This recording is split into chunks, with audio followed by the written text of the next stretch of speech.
What's going on, everybody? How's everybody doing? What's happening? I saw Gryfang and Jeff were in here early. Let's see. Bada bing, bada boom. Let's get that music up. Let's see, you guys hearing it? Yep. Nice, everything's looking good. What's going on? How's everybody doing? Let's see who we got in here. We got Iceman, what's up? Jeff Thorsten, what's going on? Burn Carve Print, this is very loud. JP, what's going on? Entry level number 1, Gryfang, that's right. Eric, what's happening? Nice. Oh, like I get an intro? Sweet. Vitaly, what's going on? Hey, Hypermotor Racing, what's happening? Fresh Prince of Bel-Air. Wade, what's happening? 3D Experiments, hello. Petty Ruckspin, how you doing? Kenny / Kenneth, what's up? What's happening, everybody? Another Wednesday. Apparently, I haven't done one of these in 20 days. So it's been a minute. Hey, Jeff, there he is. Looks like YouTube changed the way that the pinned comment looks, which is cool. Hey, Wursel. So that's nice. If you guys go up here, it'll take you to a gleam.io link. It'll look like this.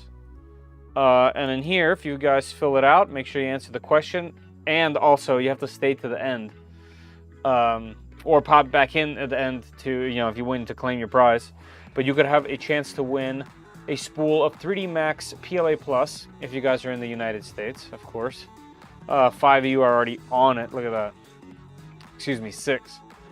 So yeah, I'll be giving that away at the end like I normally do in these live streams. I am still looking for one last person, I believe, for our 20th, for our 20,000 subscriber giveaway. I think it was 3D Hex Print. Let me check my files. That was in Google Sheets. Let's see, Google Sheets. Tell me the answers. Yeah, so the only one that hasn't responded, he's Captain Redbeard on YouTube. Oh, Captain Redbeard. Sorry, no, not Hex. Also, Hex hasn't replied.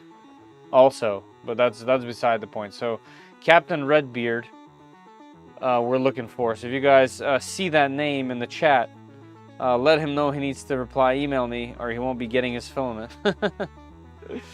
Hey, Synonym, how you doing? Hey, Martin. Marenta, what's up? Marenta. Michael, how are you? Cheers.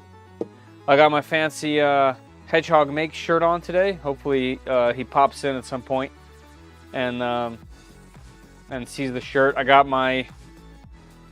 This way. Hey, Clement. I got my I'm a Farmer shirt in, as well as my Snips shirt. So if you guys are interested in some cool 3D printing merch, most of you know where to go already. Oh yeah, we got the Snip shirt. I'm only not wearing it because I got this one in too. Otherwise, that would be the one. That would be the one. So today we are going to build one of 4 of these things.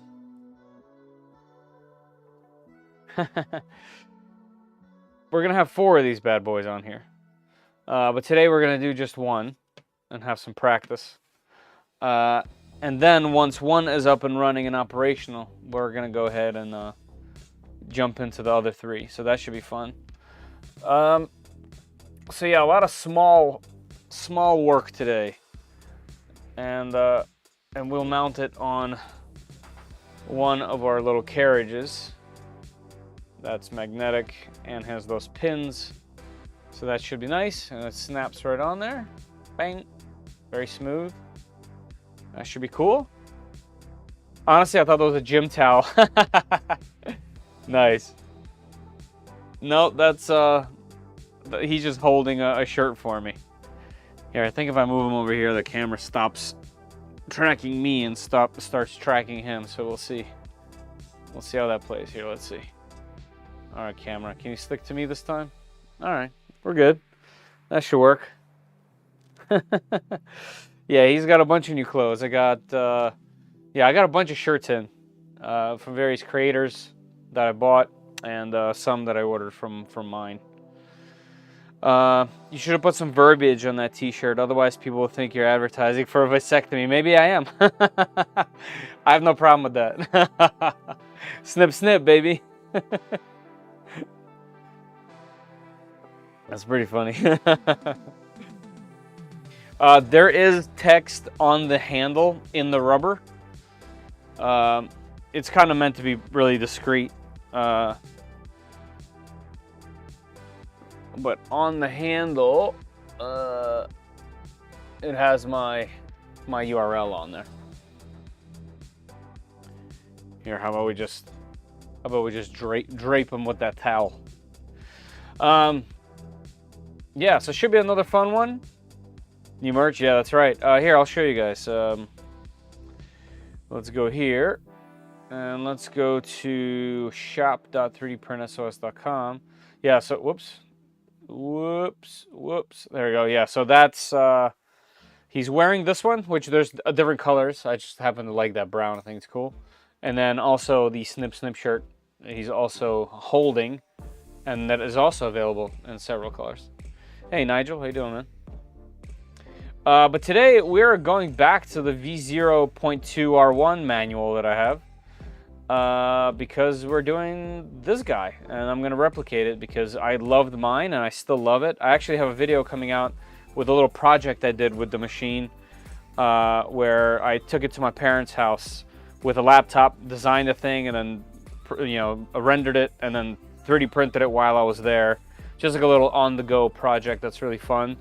And yeah, that thing is still just one of my favorite machines easily. It's really well tuned and can print ASA and ABS. So I know this isn't necessarily the best Hotend in the world. Some people would rather do the Dragon, which I totally understand.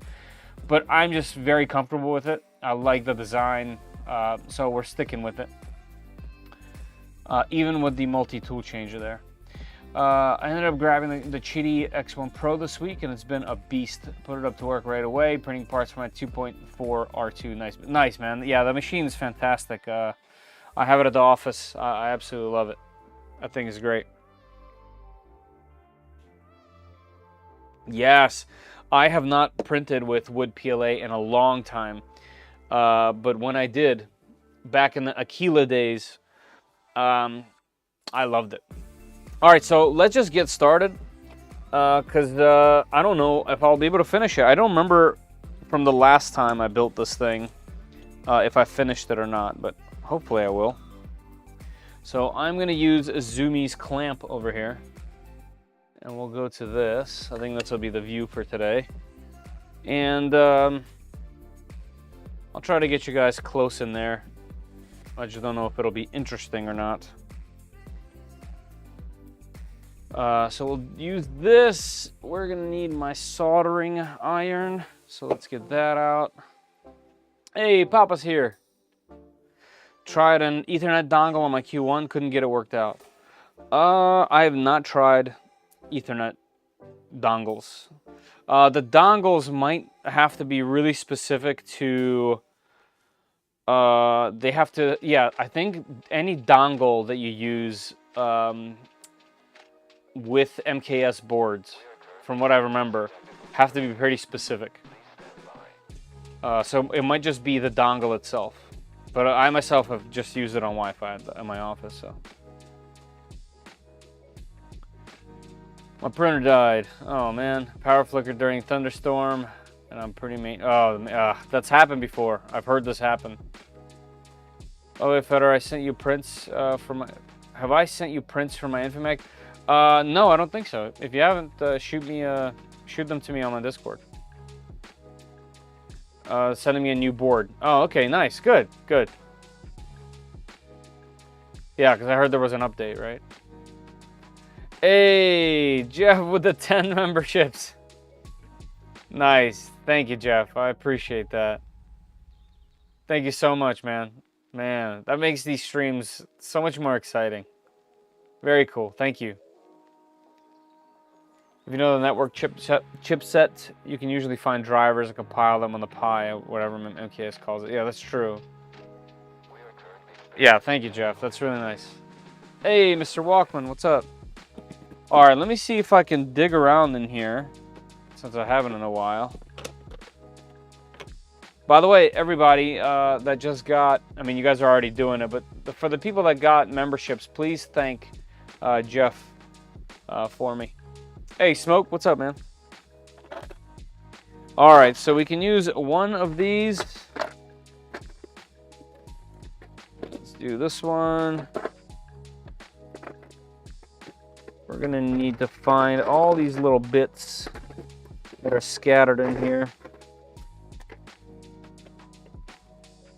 All right, I wonder why. Oh, right, because there's no instructions. I was gonna say, I wonder why we haven't installed these. But that's because the instructions are non-existent. But technically speaking, these could have been installed already, and they look so cool. I guess we'll do that in the finishing touches, considering they're not really important. All right, let's see. I gotta find all the tiniest things. I found all sorts of belt clips that I was potentially missing before. That's cool.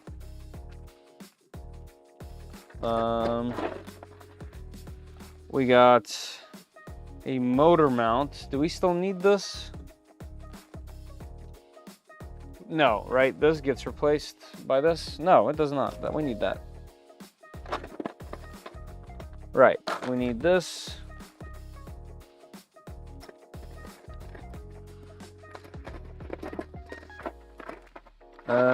We're gonna need, I don't know where any of this stuff is. I don't remember if I didn't print it or I put it in the corner or what. So it looks like I'll be printing some fun stuff later. I thought I got it all printed, I guess not. All right, let's see. So we need this guy. We need this guy. We need this latch.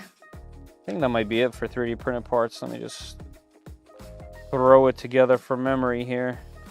The shuttle goes in here.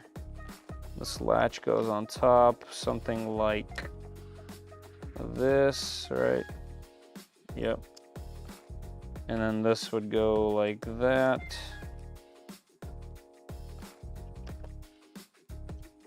This would go like that.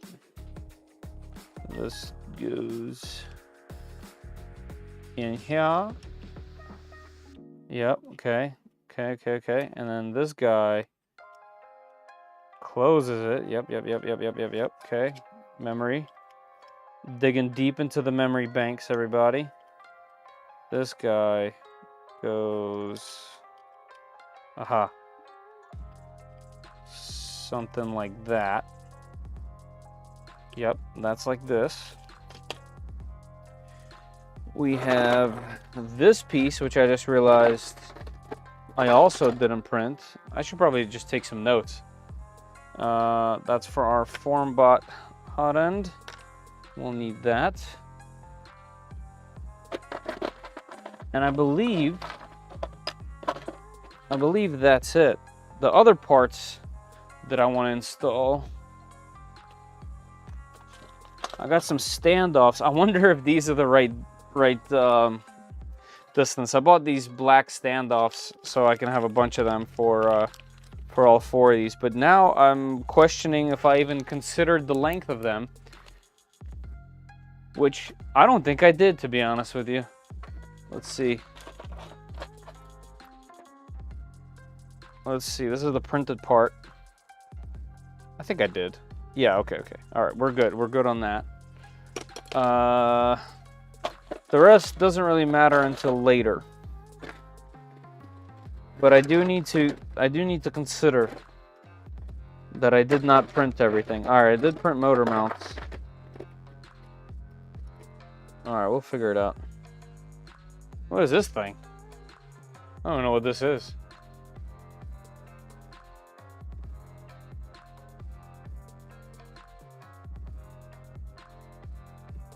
Yeah, I don't know. That might be for, oh, I think those are like for tap. I think those for tap. But we ain't doing that no mo. All right, let's see. Let's see what you guys telling me over here.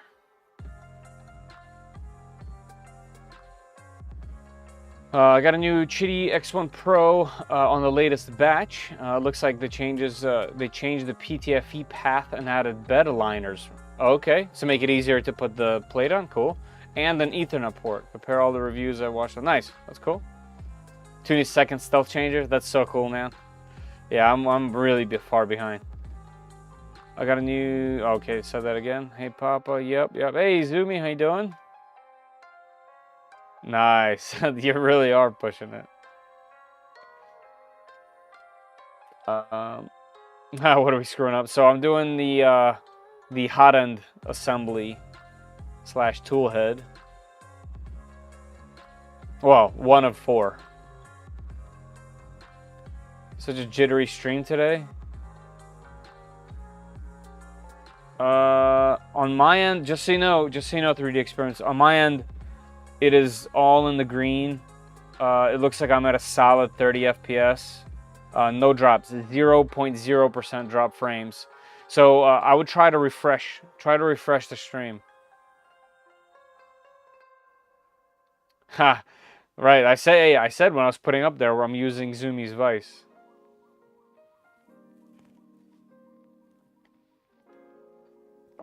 All right, and I'm gonna need a whole bunch of heat press inserts, which would be, I guess, in this hardware bin, or box rather, which we will need a bunch of stuff out of today.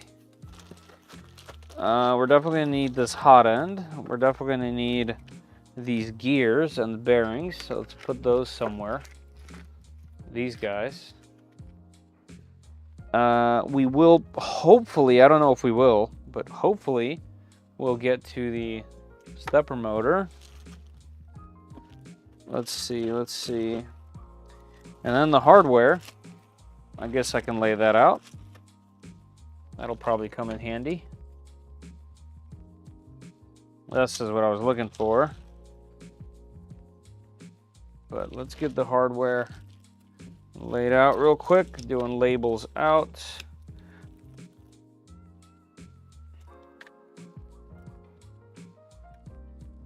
And I'm sure they will get completely in the way.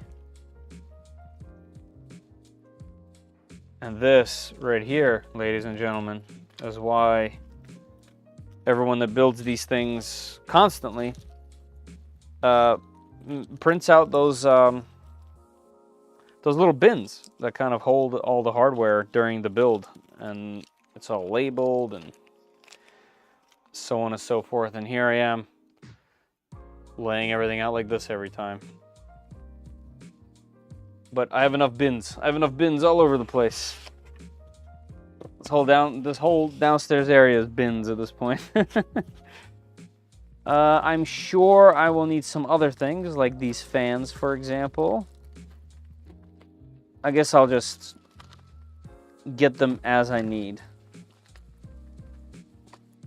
because there's quite a bit. We'll definitely need a little bit of PTFE tube. What else is there? What's this? Here's a fan. Here's 2 fans. What do we got going on in here?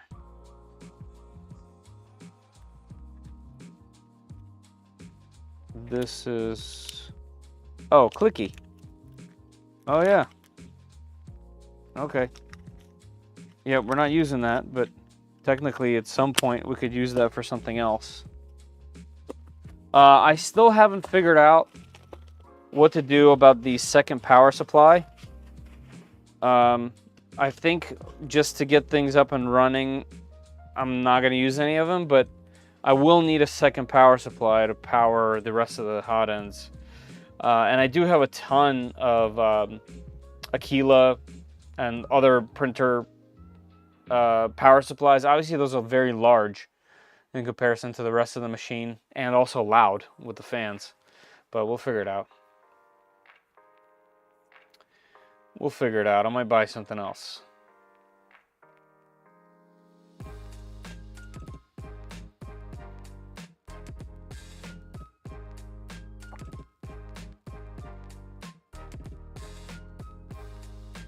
Papa, I always do this. I always put my logo on things. That's pretty funny.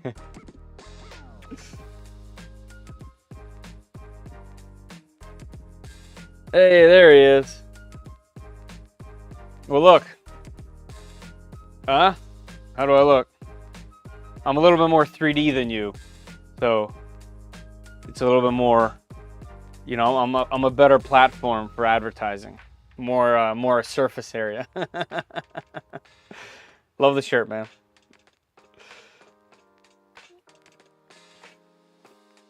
Yeah, yeah. All right. Just came out with a can. Yes, I have it. I just got it. I haven't printed the mount for it. But yeah, we will be using this. I don't know how yet. I've done zero research. I'm going to learn as I go. But there's a pretty trick mount for this thing too. So from what I understand, one of these is an input and the rest are out. So, and then you can also use this trick plug right here as well, from what I understand. And I have no freaking idea what this is for. Like I said, I haven't looked into it, but Big Tree Tech did send this over for this build, so I'll happily use it. I have one of those to install when I rebuild the micro changer. Nice. Yeah, this should be cool. Makes that part at least trouble-free, I would think. Other than the software, which that's going to be trouble anyway. You know? The phone jack is a CAN connector if you want. Oh, interesting.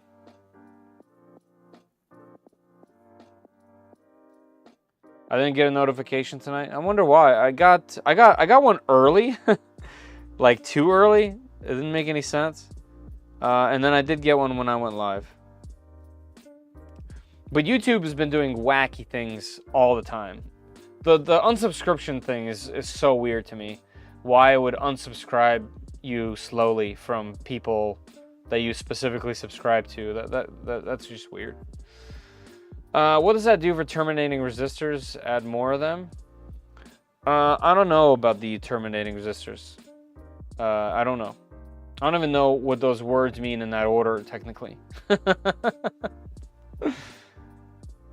So, there you go. I'm glad that doesn't help. Hey, Will, how you doing? Print the power supply box for the Kilo power supply and change the fan. Right. Yeah, true. I have a bunch of them. I definitely have a bunch of them. And they're in a box right back there that way. So they're available. So I will use them. Yes. Yeah, Jeff, thank you for doing that again. Giveaways, it'll end in 2 hours. You might want to check that if you're staying until midnight usually. Yes, that's also factual.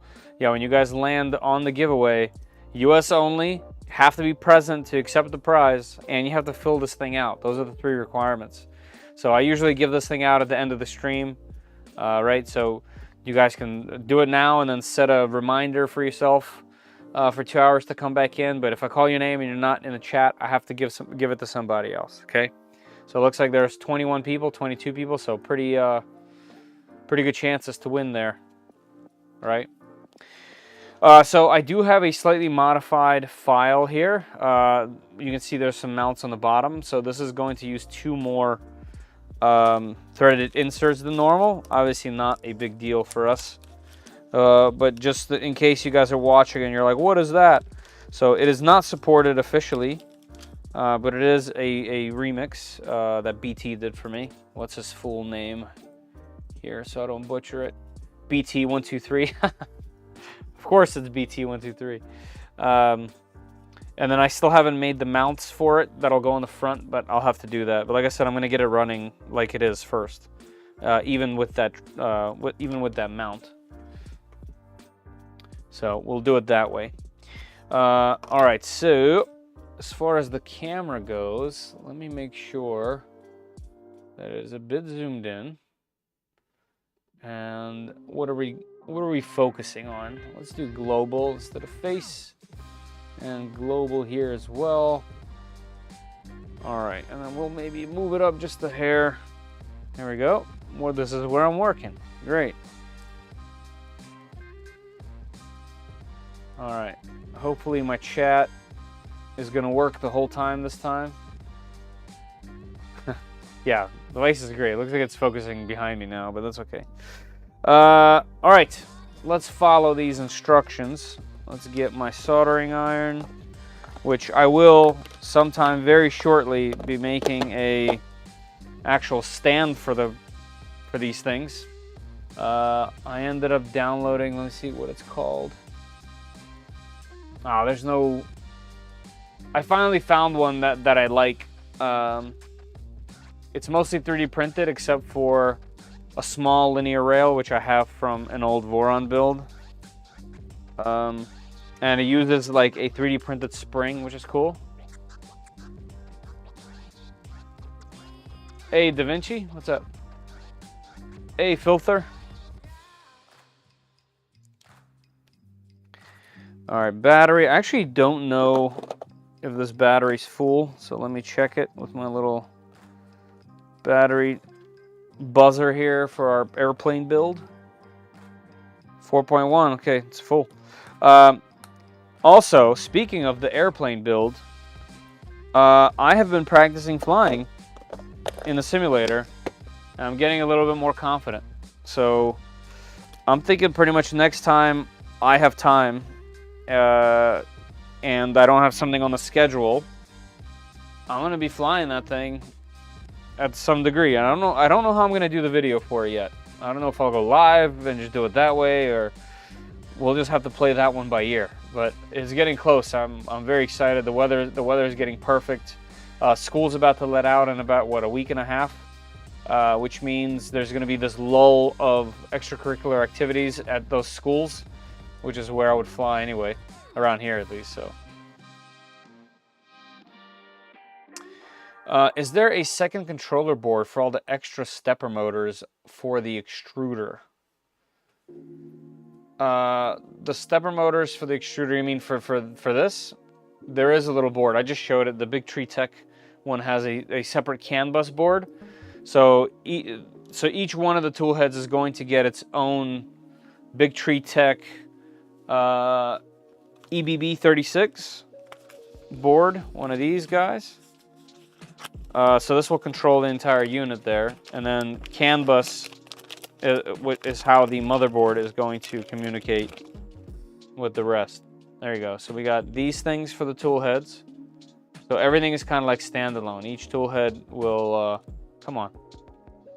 Really? What? All right, maybe I do have to have it on face. All right, hold on. This is ADD right here. Image, autofocus.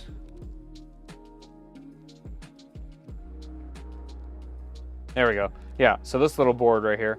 So CAN bus will go in. You can also use these with just USB if you want to do that. That's how I run it on my Trident, which I actually really liked. But on here, we'll be doing 4 different CAN bus cables, and that's how everything will be powered. And that's definitely the best way to do it. At least that's what I'm finding out. At least that's the plan. Hey, Frank.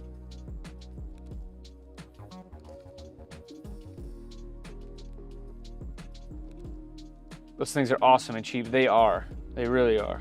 Ah, so the Toolhead boards have their own driver for the stepper. Yes, that's right. And an ADXL and a whole heap of everything, which is fantastic. All right, that's gonna heat up instantly. And while that heats up, what's a good place for it? I guess I'm not gonna really put this thing in a vise. I guess I'll just do this one manually for now.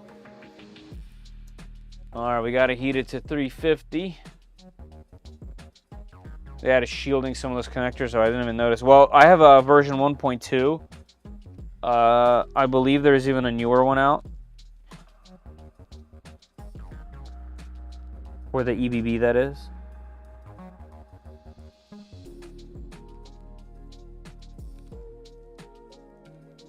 All right, so for those that don't do this very often, I go just below the surface,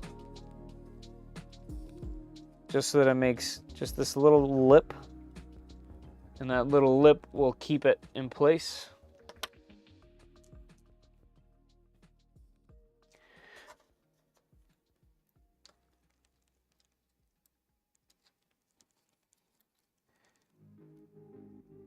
And this is ABS, well, this is ASA, same thing.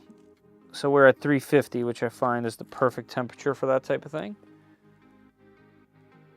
There we go. Gotta love the look of those things in plastic and 3D printed parts. Always so satisfying.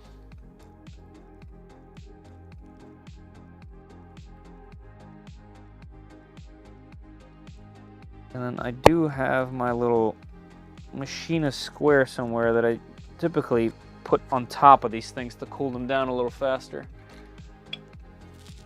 But they're hard to get to in this one, so probably no use case for it. And then we got 2 on the bottom.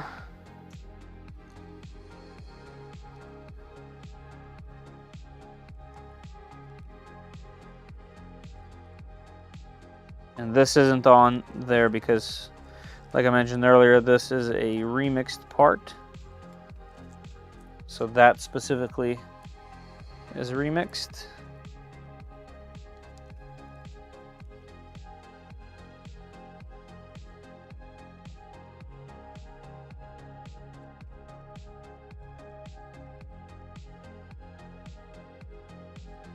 Voila. All right, I'm happy with that. And we have one more to do real quick. Set this thing down. Oh, I didn't realize that was all off camera. My bad, guys. My bad.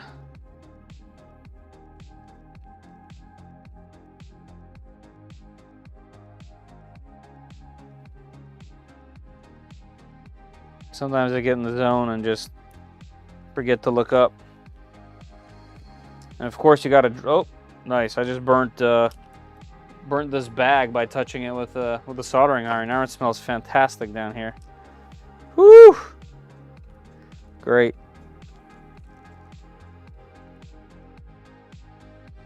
At least it was just a bag.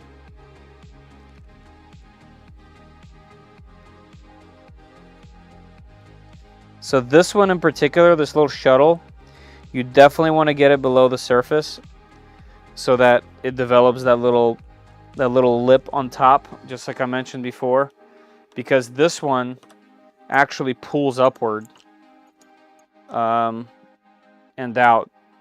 So you want to do it like this. So if you can tell, let's see, there we go. So if you can tell there, it's just below the bottom, just below the actual surface there. I know it's hard to tell, but what that's gonna do is when this thing tries to pull out, which it will always try because this needs to have tension, it's gonna be on a spring, there'll be this little tiny lip that just helps it keep there in place. Nice, easy, simple. Good way to do it though. The Cheetah uses its own cable with USB-C connectors, port tracer connectors, but a better CAN bus cable than a true USB-C cable. Nice.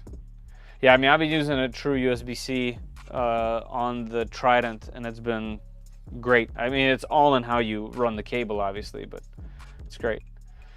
Upgrade to a tool change in the future. Nice. Yeah, the Trident is actually going to get some cool stuff. Big Tree Tech has that new CPAP that just, you know, so you don't have to find it yourself. They just have one out of the box.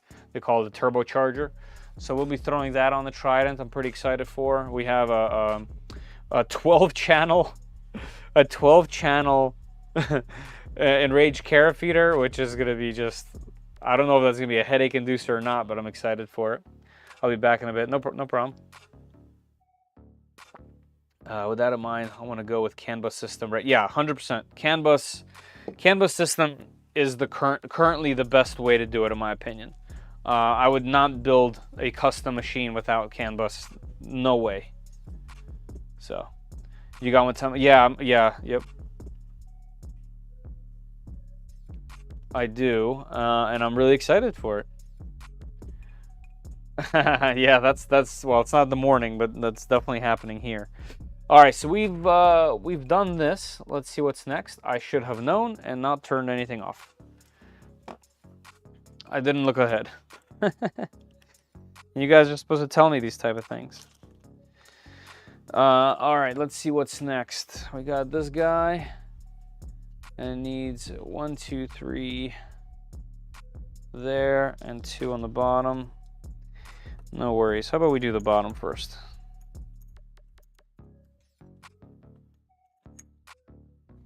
Easier to clamp. Or not. Let's see if we can clamp it like this without ruining it too much. How's that? We'll see. All right, let's put those in there.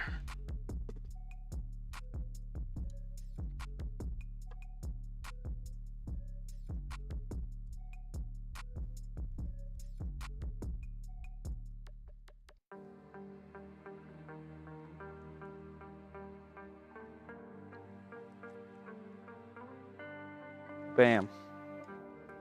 Any guys watch the latest video I put out with the big comparison between the machines? Kind of want to get some feedback on that style video.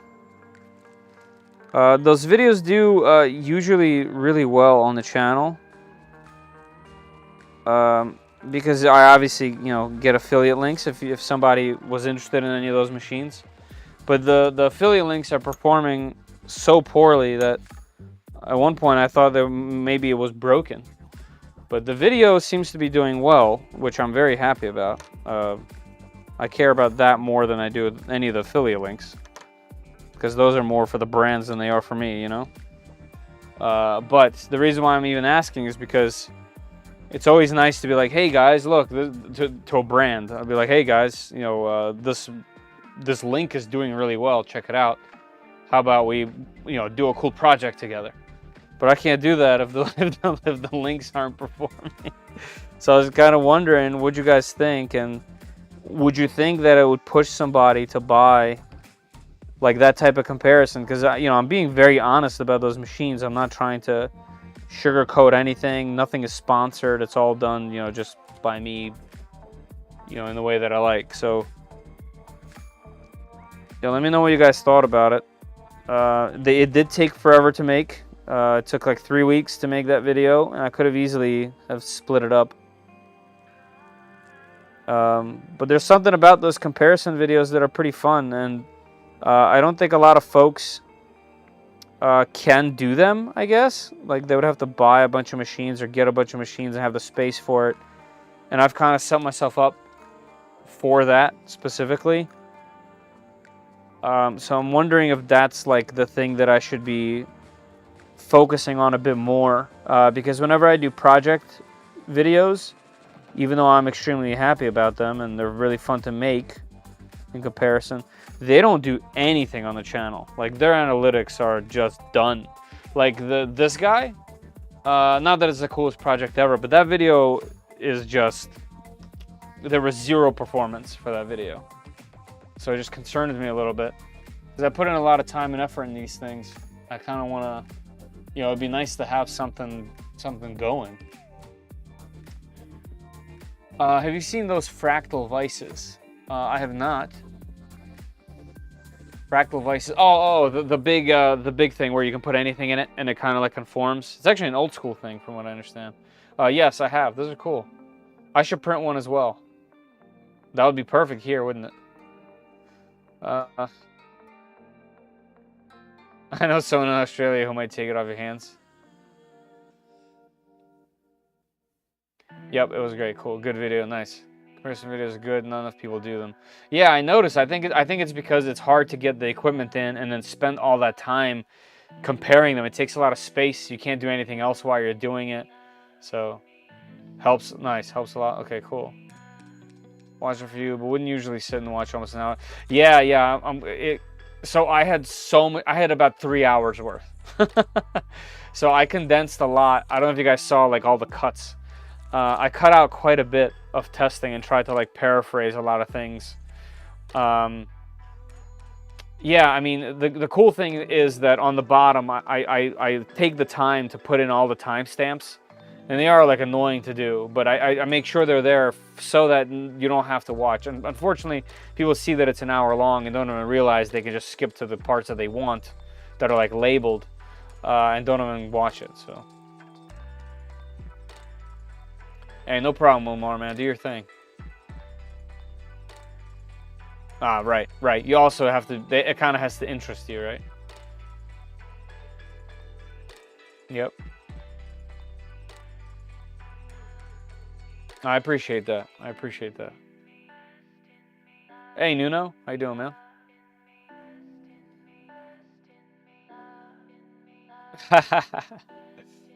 Well, yeah, timestamps are important. Nice. Thanks, Zumi. Yeah, and then, you know, I think it raised some questions about why I would include bamboo. I think some people were, like, concerned why I would include that machine, considering they were so different. But it undercuts a lot of those machines, and it performs just as well. The only thing you can't do is enclose tasks. But it's just interesting that you can have these types of machines now for that little money, you know? All right, so it looks like there's a little bit of assembly to do. So let's turn this off for now. Let me just double check. Yeah, I think that's it for those. All right, let's go once again to let this thing cool. And let's move this guy over here.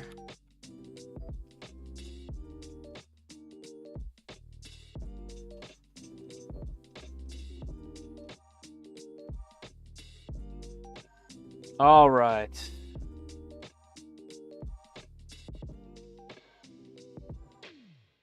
Let's gather some things. All right, so for this tool head, I am going to be using the hardware that came with the machine. Like I said, I think the idea is to make sure that everything is working like the kit was supposed to have. And then the other 3 tool heads are gonna have slightly different, very similar, but 3 of the same thing. So those 3 tool heads would be the same, but they will be slightly different than this. And I thought about this part long and hard, whether I should just buy 4 sets of the same type. But I already have this. This is included. And I'm one of those people that will hoard stuff on my shelf over here, and I'll never get to it. And I don't want to do that, so I figured, you know what? I'm just going to use all of the hardware that they gave me. And the toolhead number 0 will just be, you know, the way that this thing came. So lubricate bearings. All right, let's get that. I have some lubrication right here.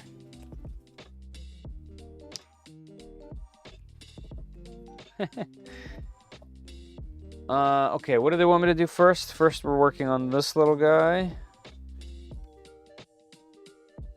And then where would that... Oh, okay, that hardware is just over there. Okay. So first, we need this. We need this pin. We need 2 of these guys, right? Yep. And it'll all be going on this gear like that. Okay. Let's get some lube on there. Hopefully I'm not going to get it all over the place.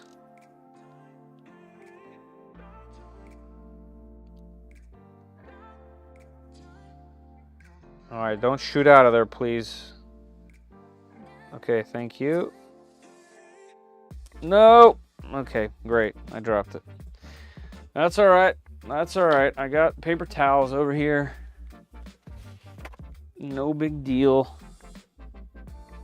Hey, at least I know that it's lubricated well. That thing stuck to the desk like it was nothing. Here, There we go. Let's get this in there. Like that. I'll get some on here. That might be just the hair too much, so let's make sure we get that. I don't want it to go everywhere, especially where the filament is going to be grabbing.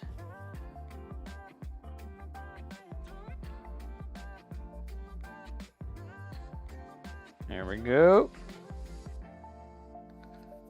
All right, let's pop that right into place. I see. Oh, Zombie became a member. Nice, cool, man. 4 toolheads on a Micron? That's right, sir. Just following your lead, man. Just following your lead.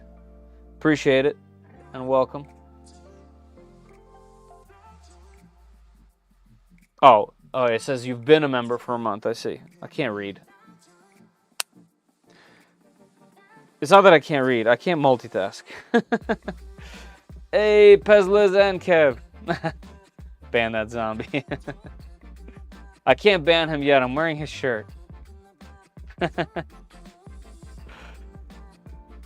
Yeah. You have this shirt on too? Nice. Great minds think alike, they say.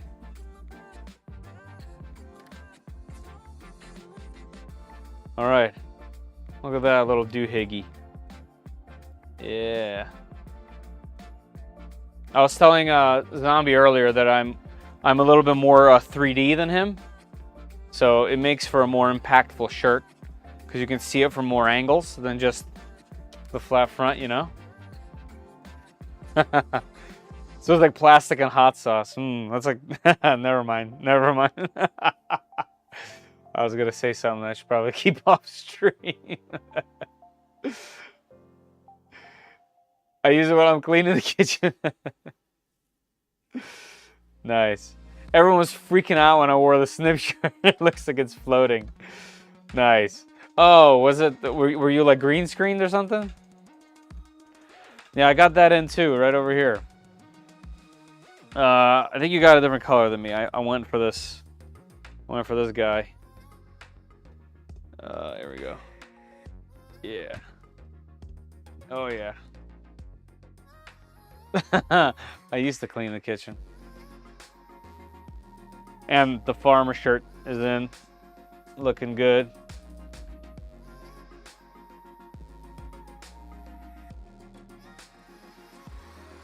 Hey, BWS, what's up? Alright, let's see, I got super distracted by my fun guests. Alright, this guy's done. Let's move on. The next is work. Watch your language. Nice. Alright, this guy, and it's already in place, but I have a feeling that it's not exactly where it needs to be. Why are you not focusing today, camera? What's going on with you? What more do you want from me? There we go. Let's see. Short end of the shaft needs to be 3 millimeters. Okay, we can make that happen. We can make that happen. 3 mils. Well, what do you know? Pretty exact. Okay. Maybe they did set it up nicely for me. Lube that short shaft. Come on now. Bam. There's an extra grub screw in here.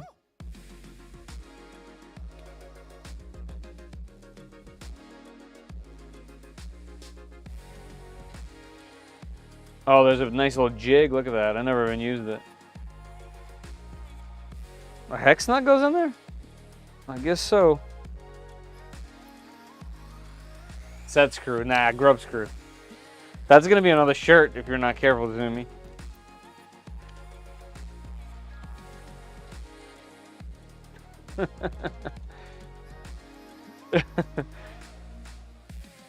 Definitely grub screw. I like grub screw. It just sounds better.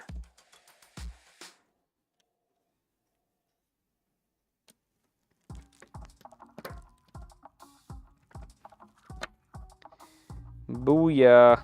All right, those two are in. Okay. Super glue this hex nut. Okay. I'll do that. Short ribs and shafts. Grubby little set screws. You guys. Soup. I'll take soup. I'll take soup over glue. Set screw or grub screw. Yeah, do a poll. And then, oh, hold on. We can do that, can't we? Doesn't YouTube let us do that? Where can I set that up? Engage with your audience. Start a poll. Here we go. No soup for you. Come on, it's Soup Nazi. Come on. Which one is it? Grub screw? Set screw. All right, y'all, you gotta let me know. All right, poll has been started. Is that pinned to the top or what?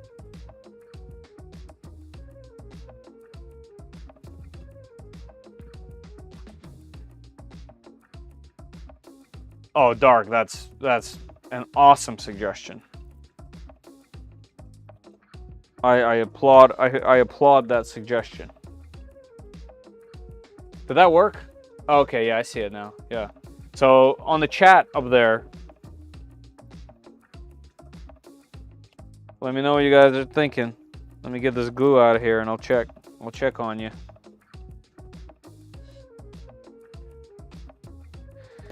Let's get one of these little guys. Nope, that's 2.5. Let's do a little M3.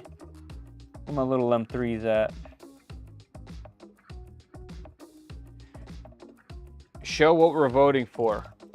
We have one of these little guys. I have other ones, but that's probably too small for the camera. All right, here's what you're voting for. What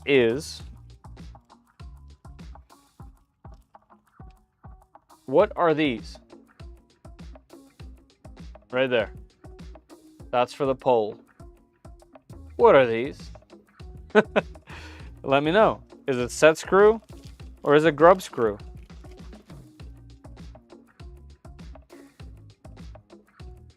Grub is food. Where did grub come from?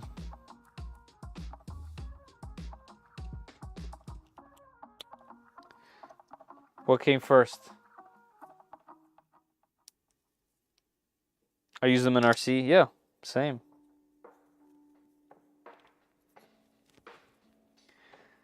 Grubs are hollow, like those.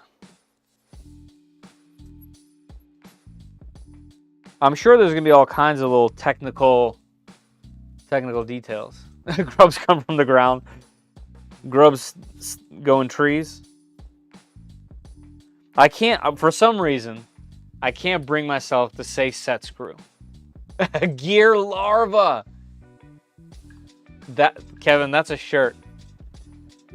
That's a shirt. It's gonna be a set screw, and it says gear larva. I like it.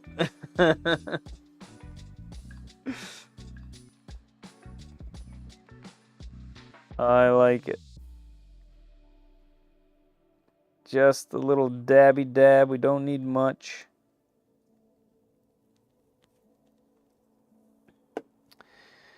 All right. I'm going to put that in there from the top. Nice and slow. We'll put this little Allen key in there, or Allen bolt in there, rather.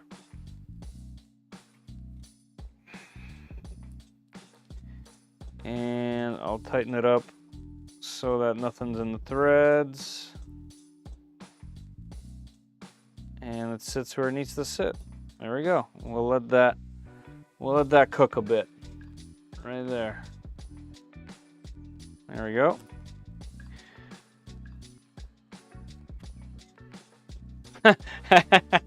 Hashtag that's a shirt. Sure love. Better not have been disagreeing on this for over a year. I even Googled it. They're friendly disagreement. I'm not even disagreeing. I just what do you call it when you completely just ignore what someone says, even if it's right or wrong, and you just like, yep.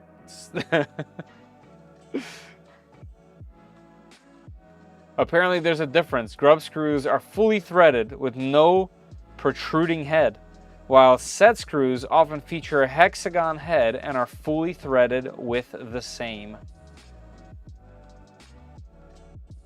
Do I understand those words? With no protruding head.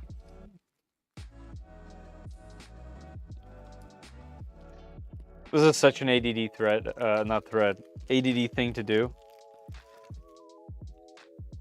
So would you say this guy has, which one is this then? By that definition.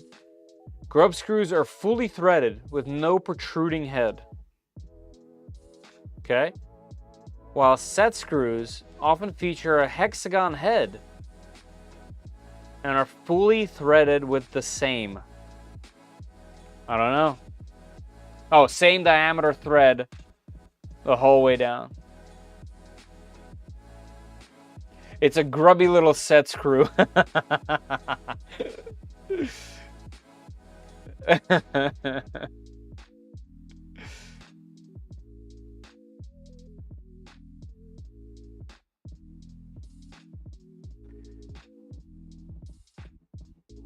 They're both right. Look at that. A grub screw is a set screw. But a set screw isn't always a grub screw. Now we got into riddles. We're in riddles. We're in riddle la la land. Okay, so it's a grub screw on the shirt, and it says that a grub screw is a set screw, and on the bottom it says gear larva.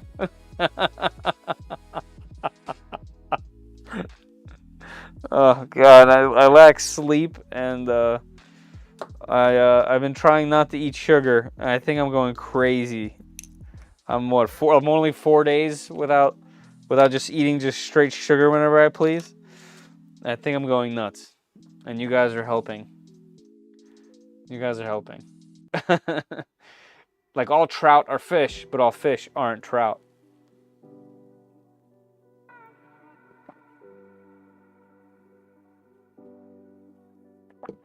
Twitch kids have all the fun. That's what I hear. That's what I. If there's a thing called Twitch kids, what am I? What's a YouTube? Is there a YouTube equivalent?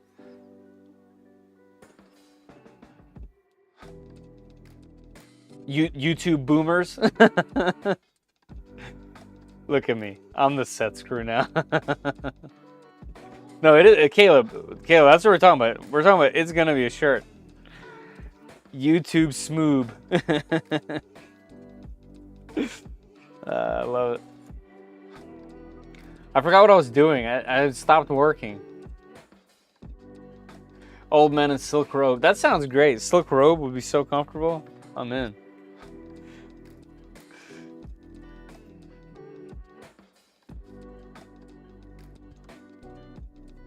Z and Z. Nice. Alright, let's drop that bad boy down in there. Now, what are the clearances like, you think? Let's see. Will it just pop on, no problems? Of course. Because my Vorons are dialed, son. Also, I should probably not joke around like that and actually get this in there for real before. Come on. Can't I like push it with this? Wouldn't that be even easier? Of course it is. It instantly went in there. Alright, bearing in. Now we have our cute little shuttle. Goes in this way. Beautiful. Then we have our guidler. Okay, guidler. Guidler goes like this. And then we have our latch. Anytime I hear the word latch, it makes me want to watch Lost again. Anybody a Lost fan back in the day? Then we put the mid-body on, which was my nickname in high school. Mid-body. I swear it. I've hit my head too many times. All right, the mid-body is on.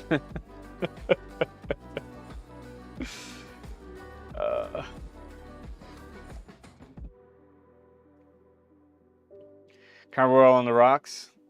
I still got like half a bottle left of oh, come on. What's this called? Basil Hayden.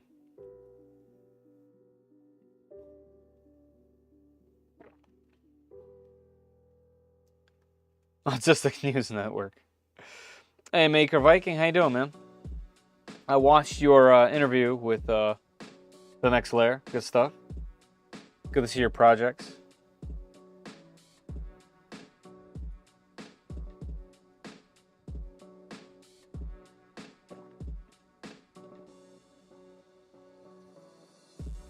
The Ottas are coming.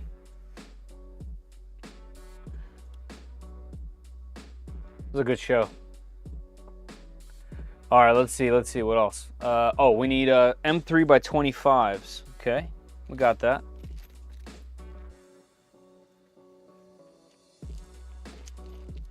Crown, blackberry, and lemonade. No, that sounds interesting. I don't usually do mixed drinks at all, but I think what mojito is probably the closest. I just had one of those recently. That's the only reason why I said. Oh, let's check out our poll results. Wait, hold on. Let me finish something. Wow. So when I go to my doctor and I'm like, hey guys, I think I need some medication for this ADD. I can just show them this stream right here, and I'll get the medication. They won't even question me. They'll be, yep. This guy got it.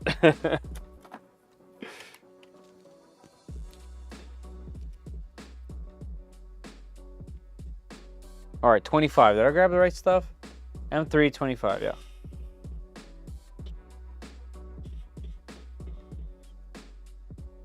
All right, we got one. And yes, this has to go through this. Might as well clamp that bad boy down in there.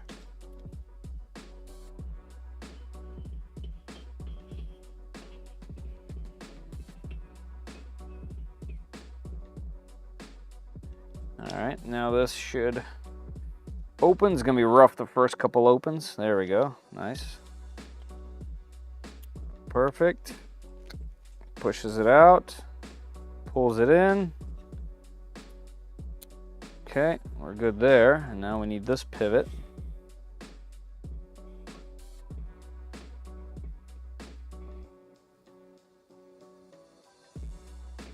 Nice, cool, Maker Viking. I appreciate that. All right, we got some bindage. Let's see, something didn't line up. There it goes. And we're good. So I am gonna back all of these off just a hair because they don't need to be super tight. I'd rather all of this be smooth. Voila, okay. We're looking good so far. So far, so good. I think I missed the point. I think I missed the thing. I did. I think I was supposed to put this. I was supposed to put this in there. M2 by 10 self-tapper. Where is that at? M2 by 10 self-tapper. Multi-directional confusion. I like that so much.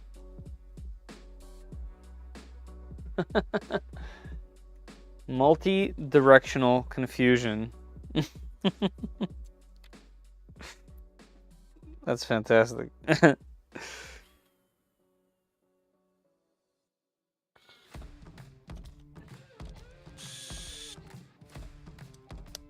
don't know how deep it needs to go. but it definitely strengthens this part quite a bit. Cool, love it, done. Let's throw that back. All right, poll results, let's go. Wrong one, I'm not gonna see it here. I'm gonna see it here. So it looks like I can't see it. Cool. Thanks, YouTube. How can I see the poll results? Oh, I gotta click it. Oh, we got 60% grub screw. Well, the votes are in.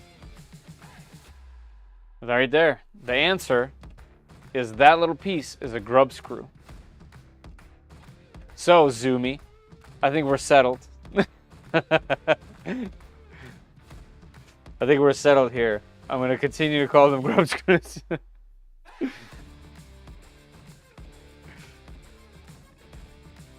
Y'all are wrong. Hey, you know, if we're wrong in numbers, does that make us wrong? That might be our current politics, though. So, that might answer your question there.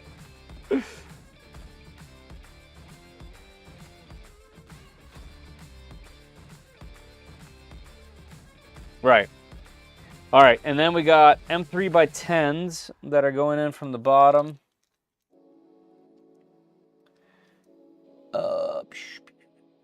M3 by 10s, where you at? This is another reason to print out those awesome drawers by a buddy of mine that I know. Where you at, Freelo? Why you hiding? Seriously, stop messing with me. I see 12s. I got 8s. Where are the 10s at? 25, 40, M2. Hey, seriously, M3 by 30, M5, M320. Where are the 10s at? Am I going crazy? 8, 25, spacers. What? Okay. Okay. I don't have any. That's odd. That's odd. I mean, I have a ton, but I don't have any right there in the kit, which is weird. Let me just look again. I got 6s, 12s, 25, 12, 20, 16, 30, ton of 8s, 35, 40. Nope, don't have any there. 16, okay. I need some 10 mils. I got them. Let's see, I believe this is what I need. But I probably also need button head. I do. Match those two up. Right there. And let me make sure those aren't 12s. All right, I printed one of those handy dandy, one of these things. Oh, there you go, 10s, perfect. If you guys don't have one of these, I highly suggest you print one. Very useful little thing. Especially if you're screw sorting or screw hunting. Grub a tub.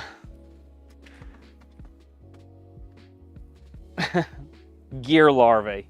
Larva. Still good. The larva win. Crowdsource is never wrong. That could be this could be a shirt in its own. All these ideas. All these ideas, Kev. You're a shirt rock star. Shirt idea machine. All right. Let's get those in there. And I'm not going to be able to use my super cool Hoto because this one is on an angle. Your desk has a gauge on it. Yes. Yes, it does, actually. Yes, it does. That's fun. Who would have thunk it? All I had to do was look down.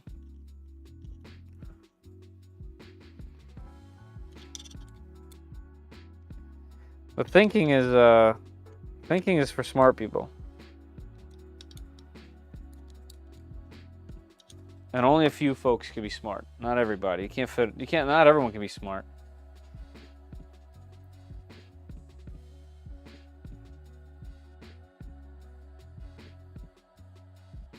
Worm gear. Tell that to the Orange Storm Giga. Oh, poor Orange Storm Giga.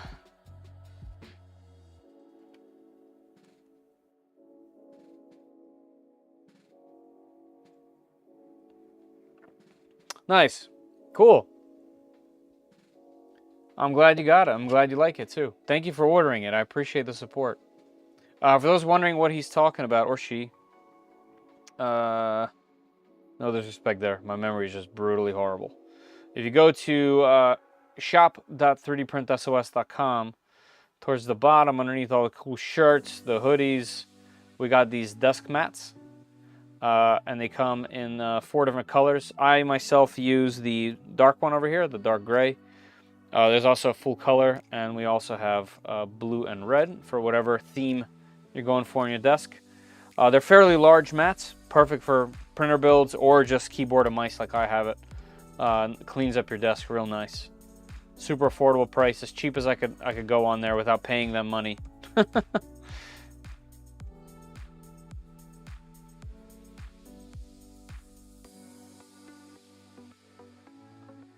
All right, so we got that in there. Time for that gear. And it's not in the right order. So let's undo it.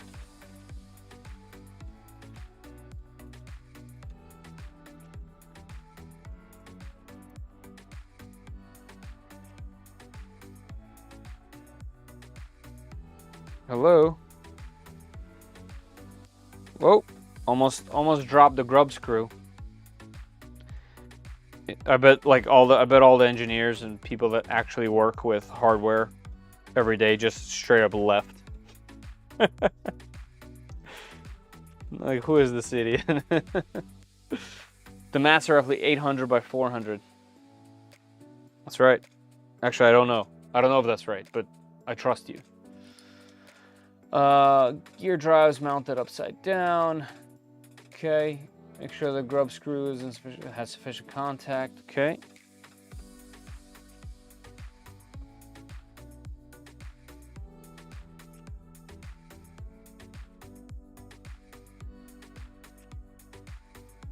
Let's see if it does.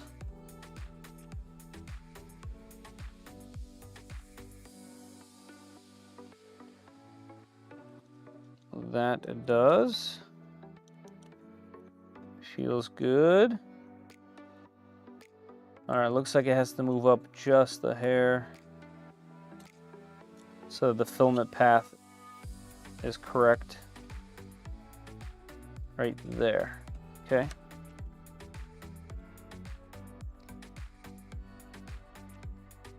Come on out of there.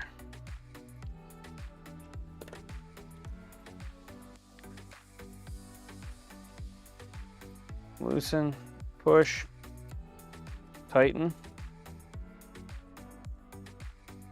Tighten some more. Drop back in. Yeah, okay. Can you guys see that? Let's see.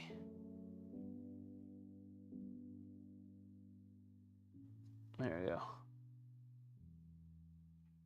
That's what we're looking for. Bam. Okay. That's looking good.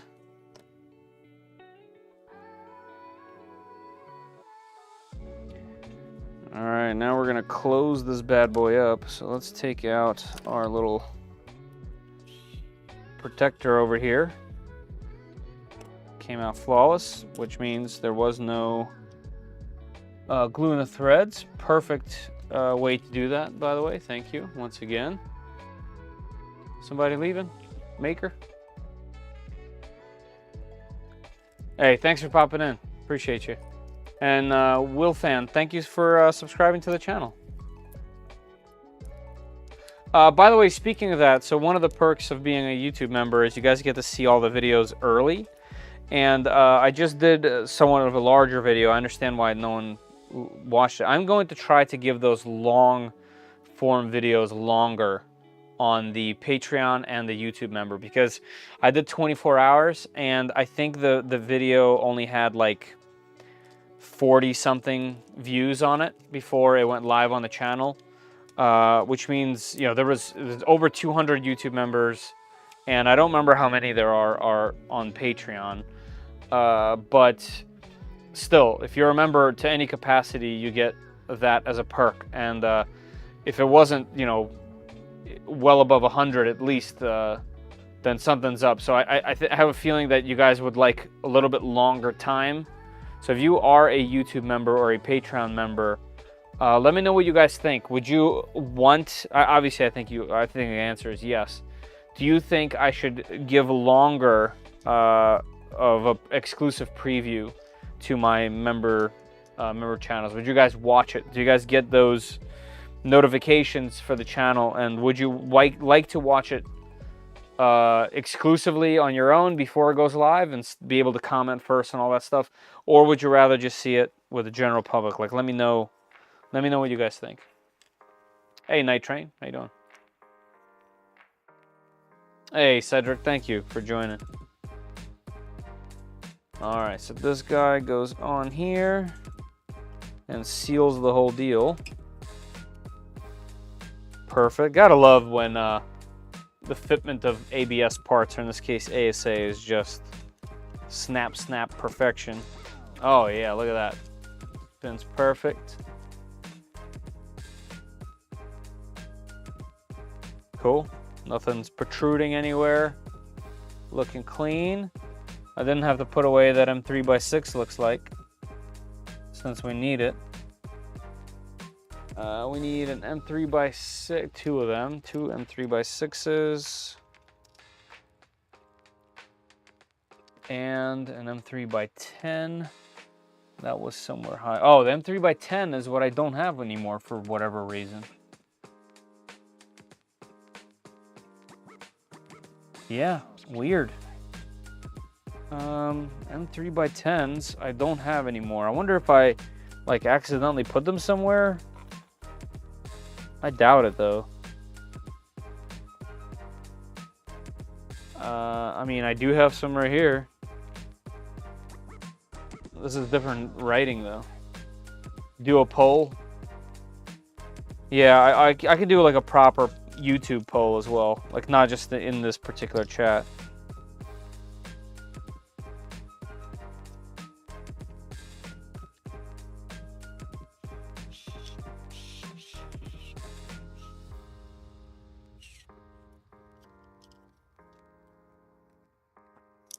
But yeah, I have a feeling some people don't care. Like they're not gonna want to watch it outside of it being on YouTube.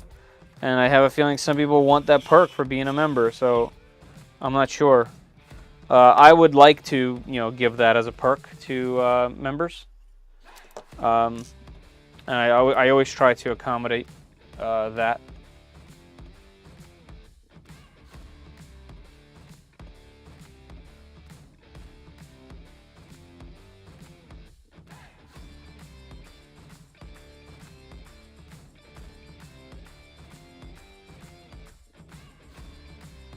Enjoy my new mug this week. And my cool shirts. Nice. I'm glad you did. Thank you. And you know, as always, thank you for the support. I obviously truly appreciate it. All right, so our extruder. Yeah. God, the first few times you open this thing, really. But yeah, I can feel that shuttle moving in there. Can we see it moving? Yes, we do. Okay, so that's all working nice. The only thing we need there is to add this little spring.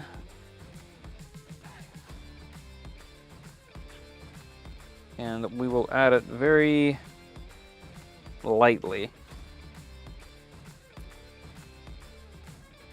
Actually, I think it might be better to do it when this thing is open. I don't remember. No, it has to be closed. Ow. Let's see. Is it better with an Allen key?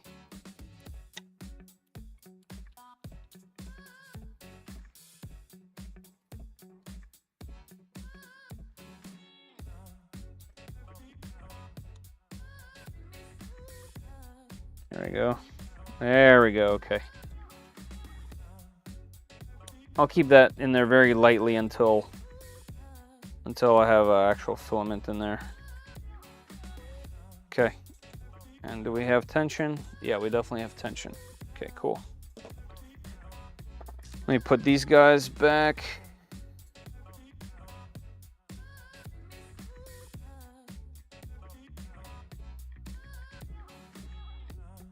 Blah was the first one I had to wear. Proudly, huh? The Blob shirt. Unless you finally release the horse milk shirt. No, I haven't released it. That's been in private in the shop. But I do, I guess, have something. I just wasn't very happy with it.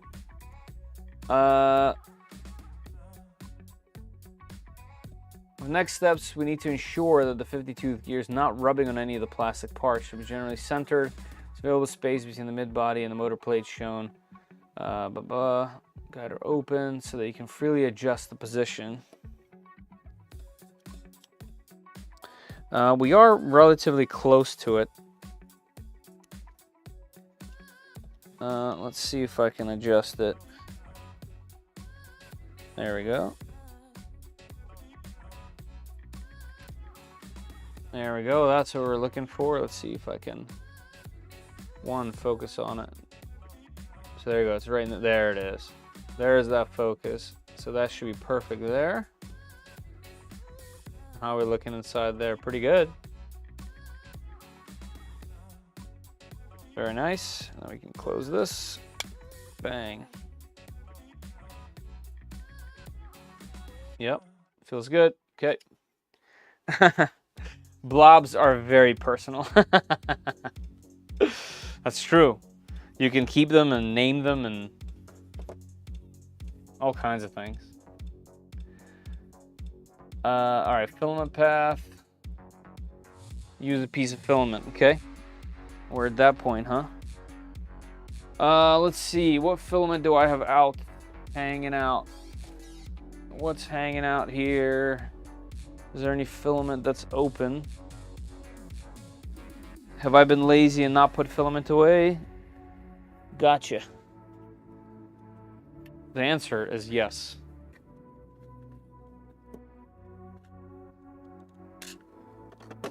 I will be using all this stuff at some point. I want to use one of the AMS units to use them all up, considering I can do that now. All right, can I just push this in there? Let's see.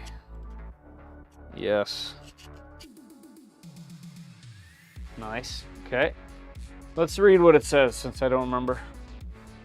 While the 52th gear is centered, open the guide layer, and loosen the grub screw on the DMG gear with a small Allen key. Then adjust its position left to right so that the filament path is aligned. Okay, we did that. Hold the drive gear so it's still centered in its gap. Once happy, tighten the grub screw. Be sure not to rotate the 52th gear while doing so the flat section of the shaft is still under the grub screw location. Okay.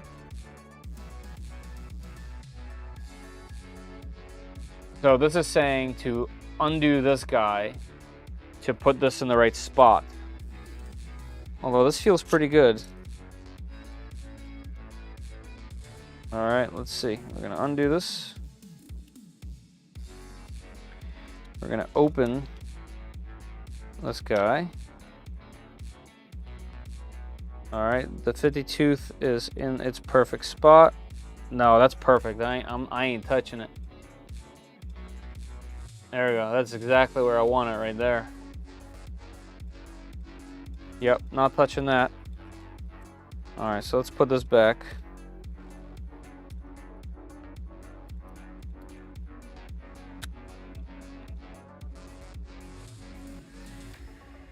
Get a couple turns in.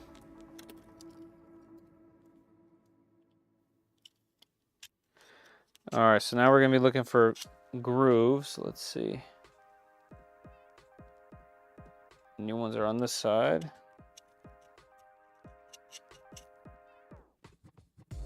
Okay. This we'll definitely have trouble focusing on.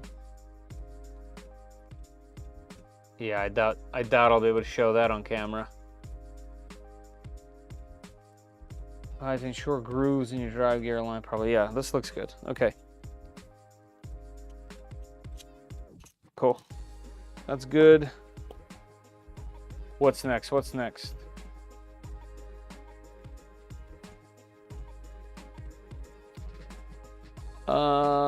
A note on springs. Increase tension. Right. Yep, no worries there. Yep, that's how you close it. Cool, no problem. Oh, that little guy. I forgot about that.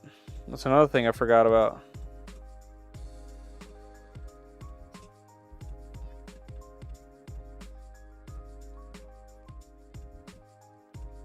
I totally forgot the anti-squish thingamajig for softer materials. Does that mean I have to take this whole shenanigans apart? I'm gonna see if I can install it without that, but I definitely forgot about that. And that is where? That little screw would be where? Not in that hardware. I wonder if the whole extruder had its own hardware little baggie and I just didn't notice it. Okay, so this is the motherboard. This whole thing was the... Oh, you know what? I bet you it's this.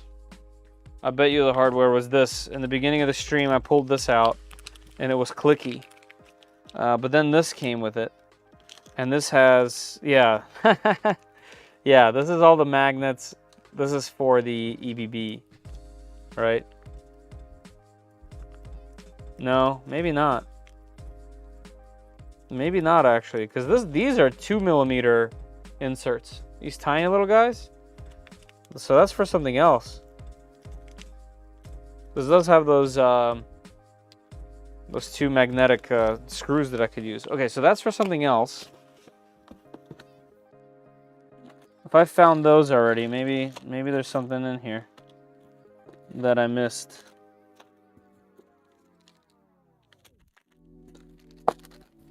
Nothing yet. No.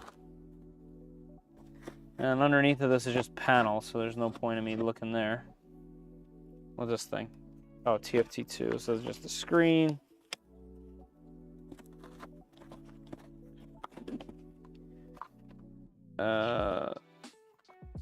CB1.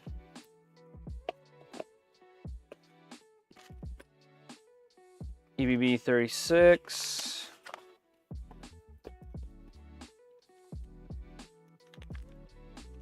Which this has some hardware I'm going to need. And what's this guy?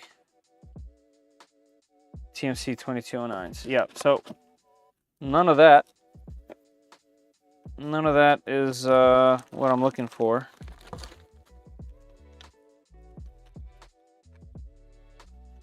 But that could just be me making a mistake as usual. We'll keep that out just in case. Yeah, clicky stuff. Okay, yep.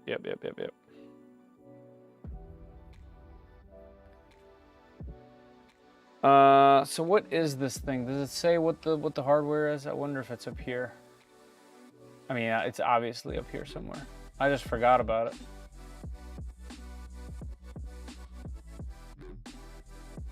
It would be, it's the mid body, all right? It's this, over here, so right here. M2 by 6. I don't think there's a baggie with those. Yeah, I don't think that's a thing.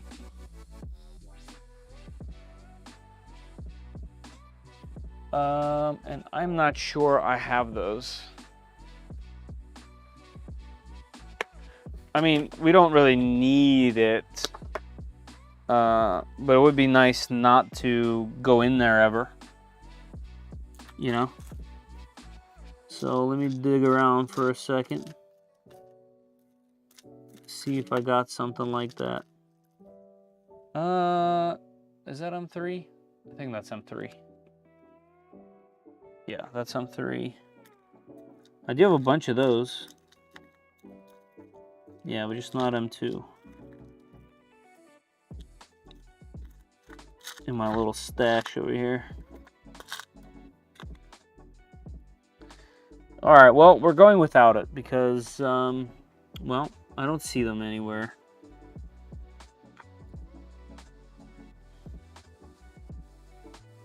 It's fine. It'll work without it.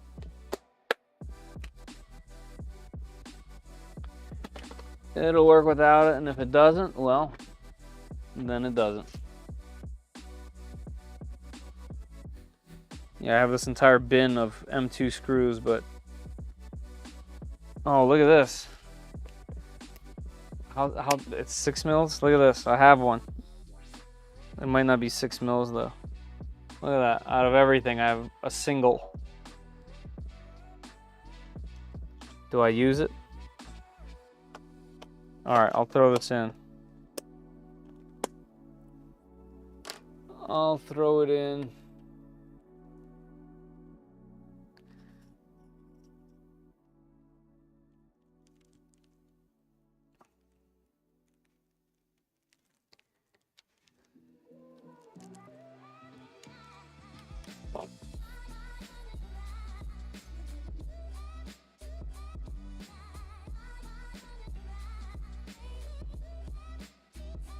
All right, that is in there.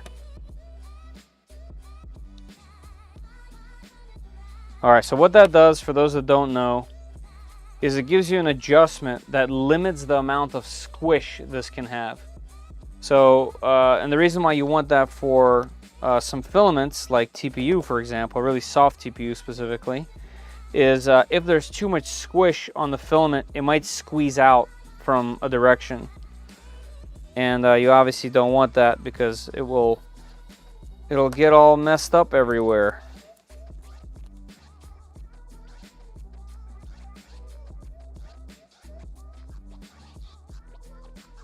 So that's in there now, but I definitely won't have enough of those for the rest.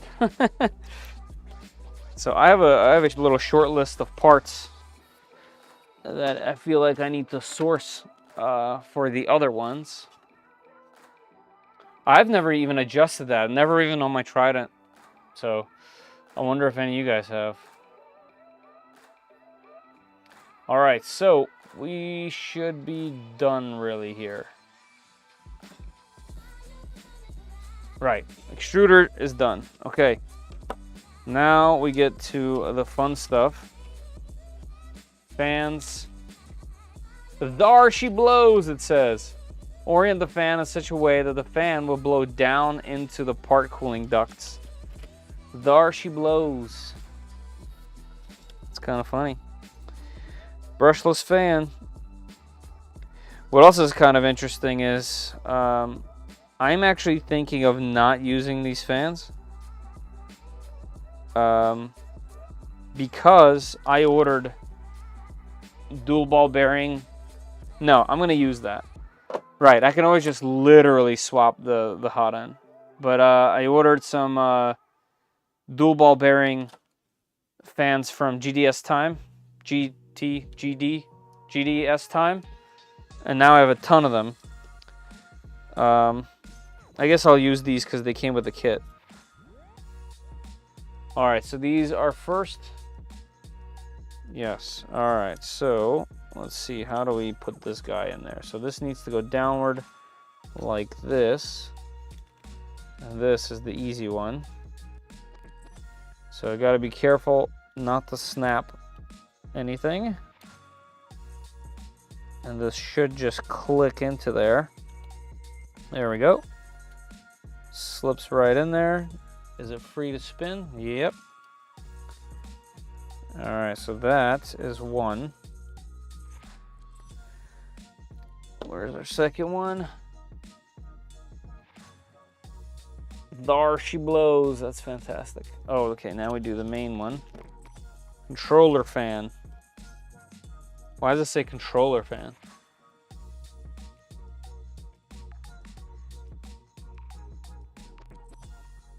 This is also not a dual ball bearing fan. I don't like that. But hey, maybe that's okay.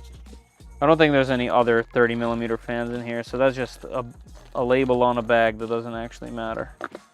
Yeah, there's no other fans. This is the fan. All right, so this one looks like we're going this way down at the bottom. Just throw that down. That fits perfectly. Not snagging anything. And this will go upward. Kind of guide that along there.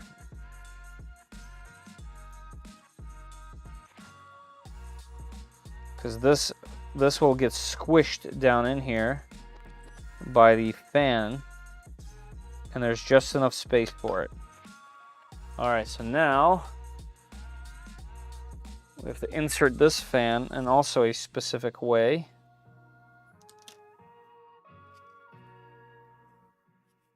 So this fan has to go down this way, and its wiring has to go into this little guy.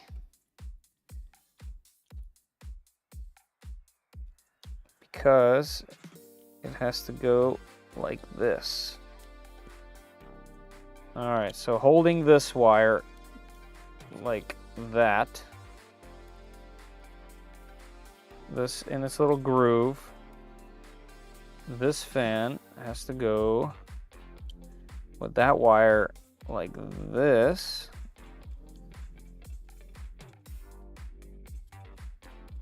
Gently push. There we go. Slide that in. Both those wires should go into a little crevasse, as some might say. Click. So satisfying. That's in there. Perfect. Love it. Love it, love it, love it. Look at that. So good. Like I said, I'm fully aware that this isn't the most efficient design for cooling, but we will very likely have an auxiliary cooler on this, so I'm not worried about that. They're very inexpensive now. Like a curtain fan. Since the bed stays on the bottom, you could have it downward this way. Looking good? What do you think?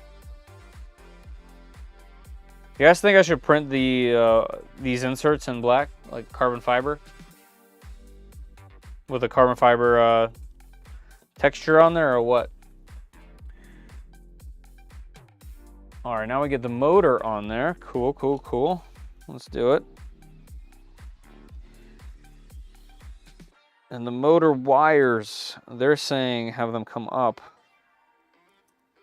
But I think from what I've done back there, which I can see obviously, right over here. Yeah, I have mine on the bottom. You know what? I'll do it the way they have it, and I'll mod it if I need to. Yeah, because I think the point is this way, when you have them this way, you see them. When you have them this way, they're hidden, but they might be like pressed up against something, which I personally don't mind. I'm gonna do it that way so that that's invisible. You should. Which one? The woo.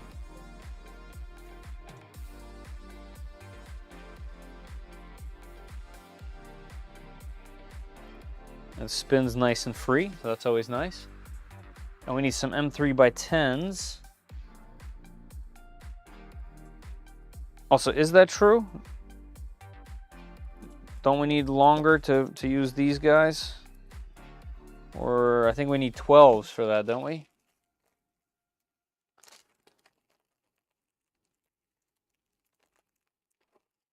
Unless that's just putting it in there to, like, for later. Let me see.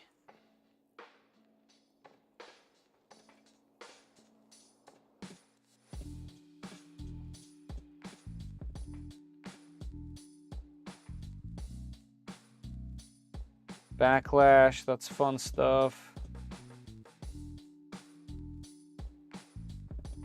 And then what?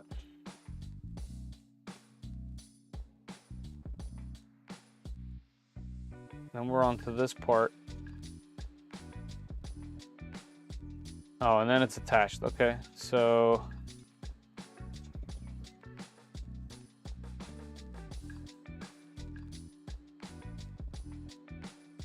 this thing isn't accounting for the tool the board, which is fine.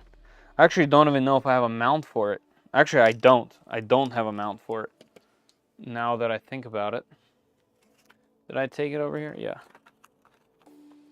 So this EBBBB 366666, I don't think I printed a mount. I know, I did not print a mount for it.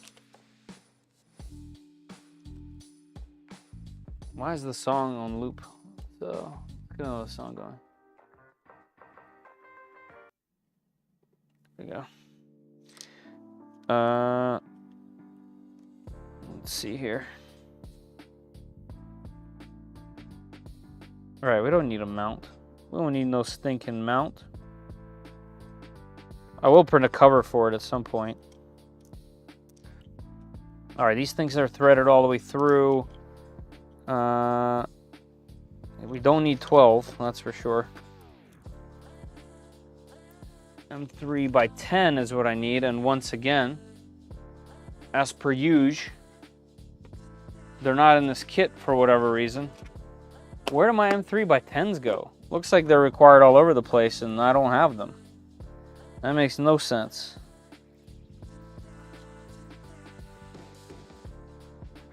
Let's see, do I have any? These are the only non-black ones I have.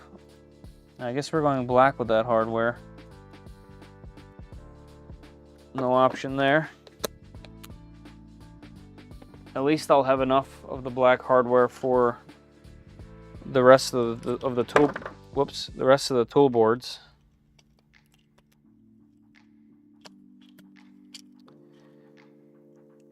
All right, but that also means I need a larger Allen key.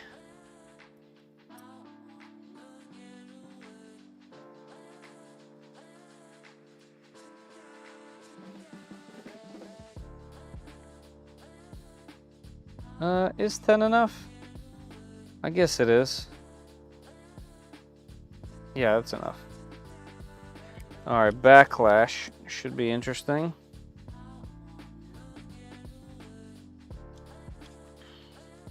Can't put a piece of paper in there.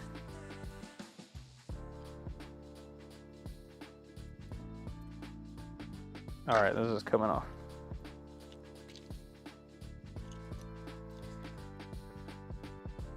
Shuttle out of here.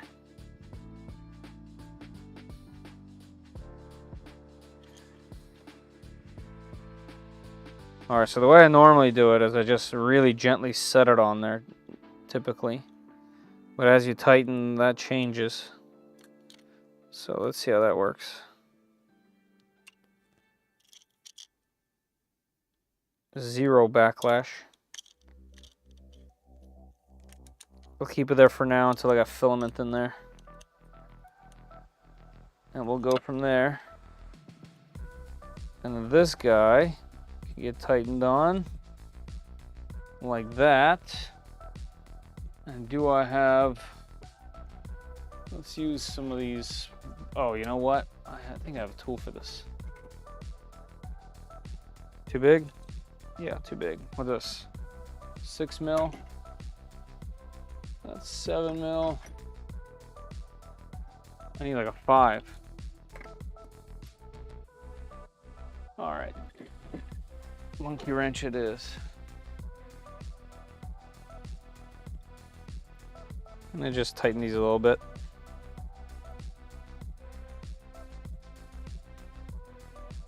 There we go. And I will readjust as I need. Yeah, backlash is good. Everything spins very, very freely. No problem.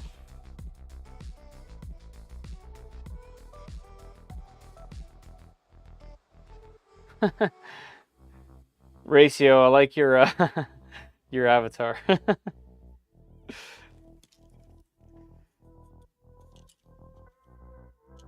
Cool, looking good. Let's push this in there. Close that. Let's see how everything is now. Yep, still super smooth. All right, no problems, no worries. I think once again I need more of those M3s for this guy, because why not mount that in place? Or should I just do the 12s and call it a day? Because the 12s will work. And there's like a million of them.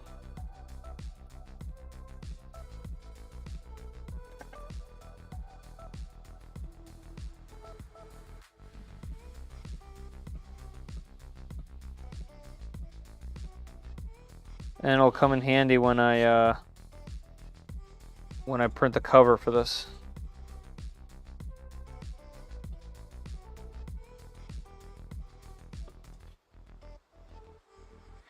Okay.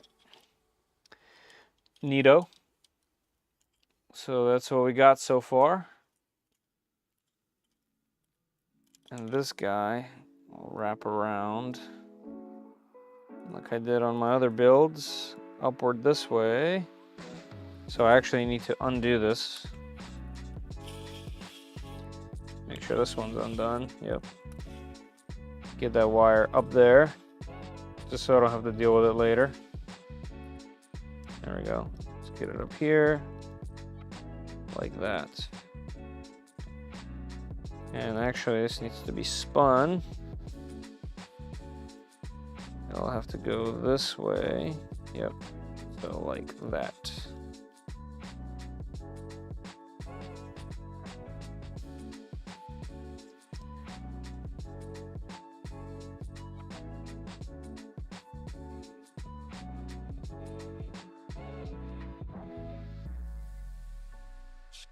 Bada bing, bada boom.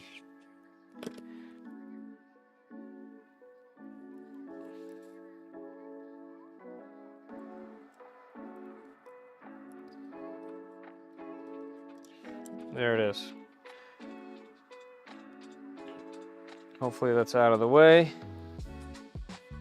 All right, now we get the hot end in here.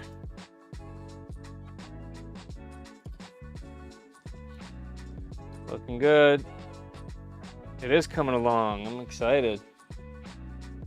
Chitty's back up and running after a hotbed replacement. Nice. What a pain. I bet it is. But those are a pain on every machine, you know. Let me put a little cap on the super glue, because that has been sitting there for a minute. And my cap is some tape. How much time do we have left? We actually have a bunch of time, which is nice. Maybe we'll get this thing mounted up. All right, hot end time. We done did all that. Done did it. Okay.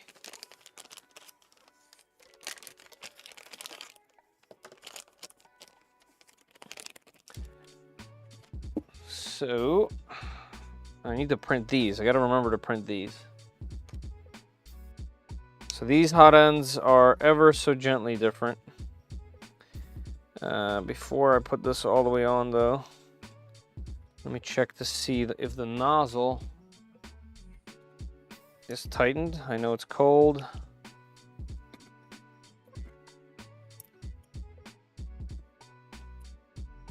Sometimes they're loose. Nope. Okay, so that's actually tightened properly.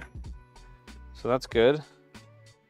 And I don't know what type of nozzle it is, but it looks nice. Like it looks, the machining on the nozzle looks good.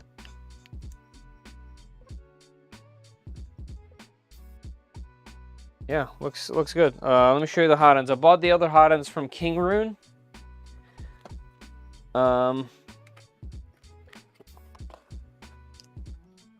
They're very close. The only difference is this nozzle. Yeah, the only difference is the nozzle. So this is a CHT nozzle on the inside. This is a regular nozzle. I don't know what I'll be putting on there quite yet, but here's the heat sinks. Looks like the difference here is there's grub screws here. Where there isn't here, but it's identical otherwise. Obviously the grub screws are better than not having them, but that's okay. It looks like this will be ever so gently different because it's just a different piece here. That's okay though. Yeah, this is gonna have this piece below it. I wonder if that's going to be a problem with the difference in height. Let's actually put it together. Let's see what it's going to do. All right, we'll throw that out. Let's throw this out. How much are the parts on each tool head cost? I ordered everything from AliExpress. It was actually really affordable. I don't know off the top of my head. I can look in a minute.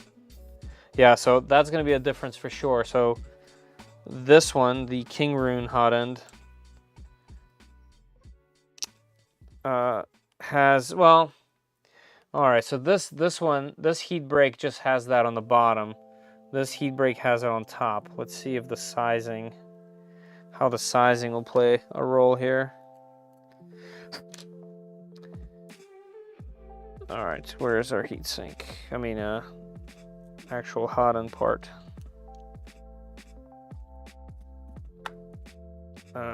Okay, and this is adjustable based on the nozzle. So let's get the nozzle roughly in the same area. I mean, these look so close. All right, so it's roughly here. Let's tighten. So yes, the King Rune is a hair longer. So that's going to be an interesting thing.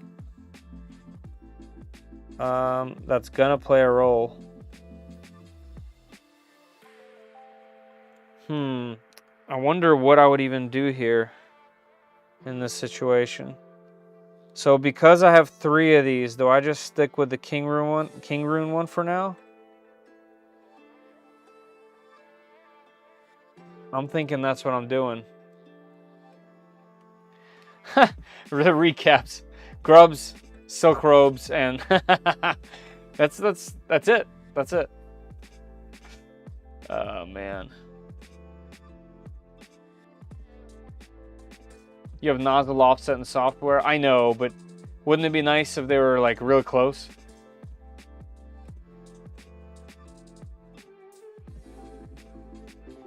Jeff, obviously, since you're building multiples of these things, you think I should care or don't care?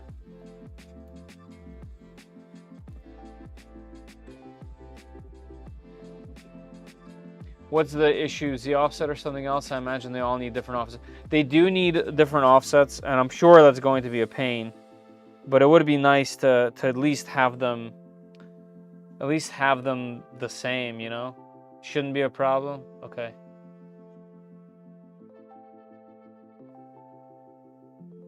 Yeah.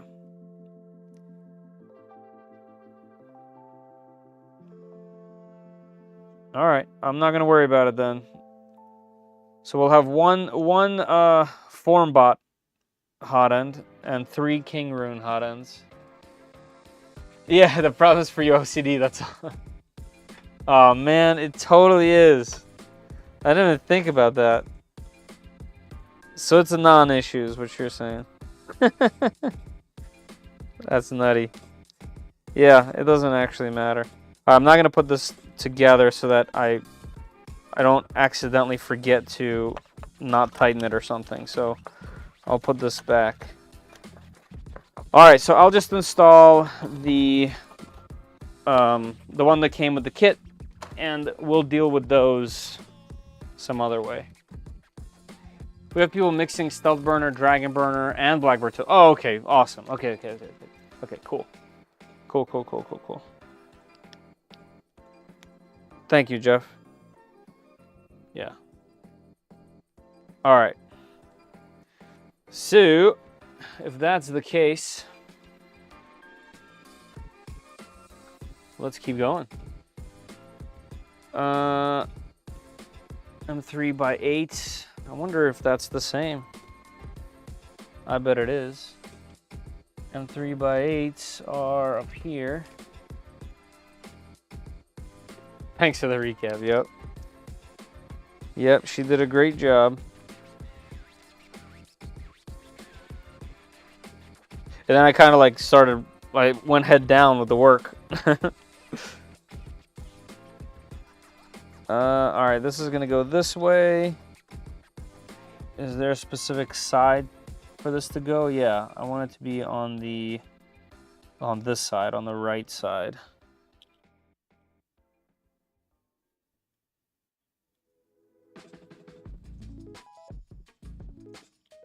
Or do I want this to go out back? All right, let's look at ours over here on the V0.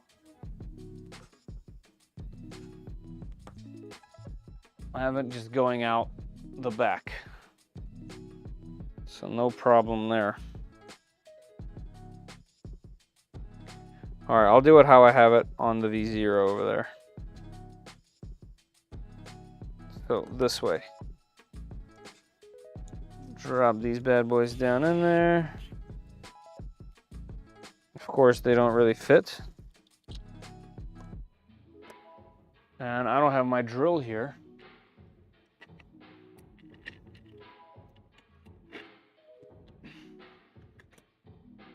Which is always fun. I gotta invest in like a smaller drill. Something that would be perfect for this type of situation.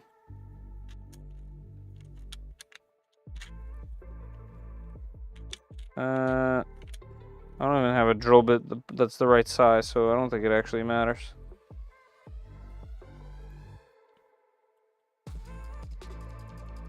Let's see, this might help. Just using a tap to kind of enlarge these top holes so the hardware kind of fits a little bit better.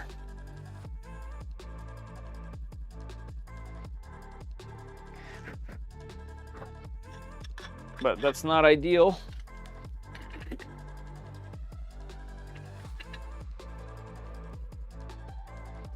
I have some good news. My replacement K1 door should be delivered tomorrow. Nice. The A-net will never get built, will it? Ah, Serge, oh man. That poor A-net. I want to build it. I'm not going to say it'll never get built. I legitimately want to. I think it'll be really fun content, to be honest. All right, I have to go get my drill. I don't think there's any way around it. These holes are a little bit too small to fit this hardware. More than a little bit, actually. They're just far too small. All right, I'm gonna mute, and I will be right back. Muted too soon. I'm gonna go grab a drill. I'll be right back.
All right, did Feder 2.0 do a good job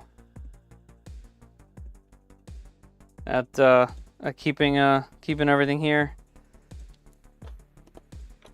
and keeping everyone here entertained? I doubt it. I doubt it.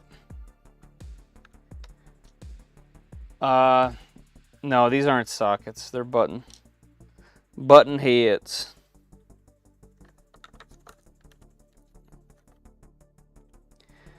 There we go. That'll be it.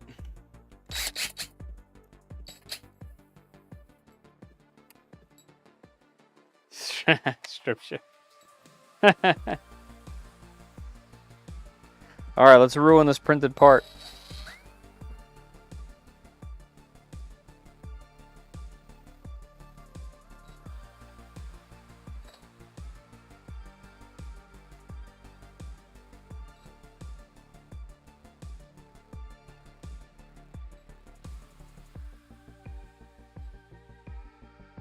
All right, and now that I have this big mess here, this is a perfect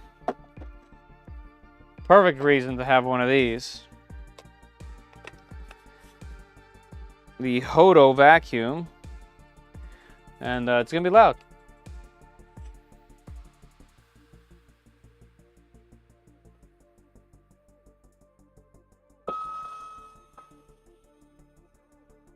Or silent, depending on the noise cancellation. But the Hotend vacuum, super powerful, fantastic little device. Keeps everything contained in this little box. Got all kinds of little doodads and filament in there. Perfect for those Core XY enclosed machines that develop a lot of crap on the bottom after printing. You can just pop this thing on there, and wham bam, thank you, ma'am. Awesome little thing. Photo all the things. The border cable drill. Yeah, I've had this since becoming a homeowner. It was a gift. I guess this is like 7 years old, I guess. Yeah, it's around 7 years old. I have several of these batteries, and I have other Porter cable tools, and I have done everything in this house. Not that I'm over here building decks or anything, but I've definitely redone a bunch of things in the house. You know, flooring. Actually, when I redid the entire middle floor at the house, before I put the floor down, I went ahead and screwed everything into joists, all the flooring, subflooring into joist. So I bought like a 2000 screw tub, and I lined everything up. I used one of those ropes, made lines, and I went down because we have really creaky floors. So yeah, you know, for people that hate on this thing, I can't. I've had it for ages and it works so well.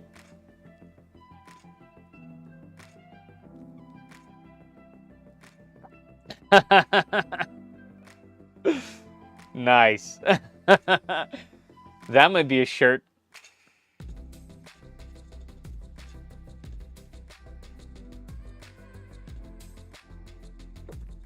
Wow, that's fair. That's fair. That's a lot more use than I'm putting through it. All right, let's see if that did the trick.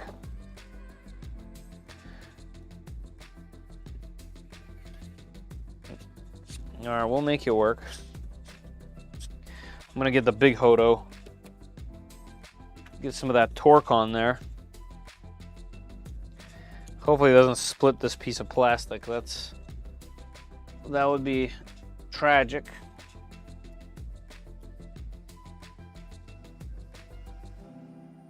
There we go. All right, one in.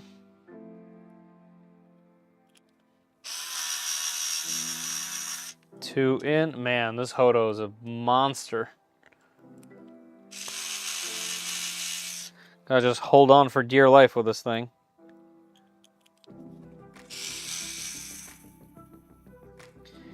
All right. And this is gonna go flat down this way. So this needs to go in this direction. Right? Yeah, this direction right here.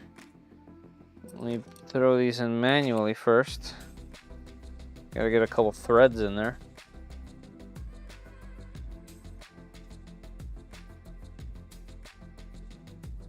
All right, let's go across.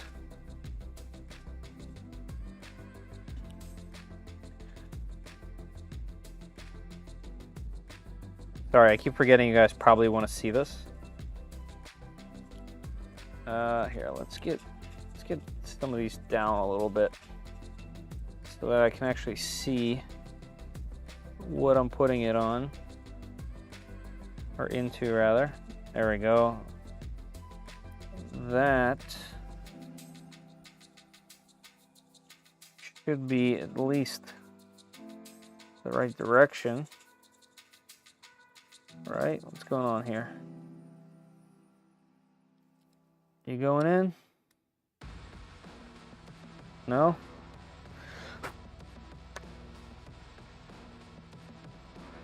Let me get a longer one and see what's going on.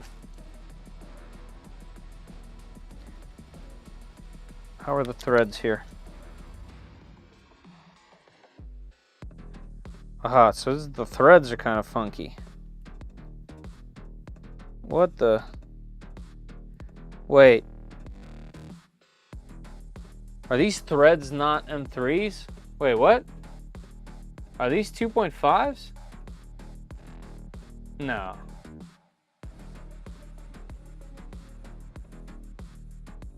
What the? Is that why there's 2.5 by 6s in there? Is that why the hole is smaller? Oh. Well, I just drilled that out. That would explain this. Okay, let me see if they fit. Hypermotive. That's cool. Oh, yeah. There we go. Oopsie. Whoopsie daisy. I made a boo-boo. I made a boo-boo. So that's cool. Yep. That's cool. Good thing I didn't use the full force of this tool. Because I was gonna. Hey Darren, how you doing? Well, that's a absolute bummer is what that is. But at the very least, they should still work. And I didn't force it in there. So at least that's a thing.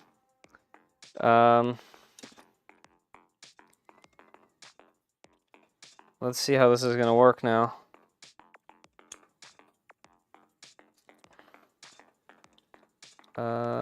Let's see.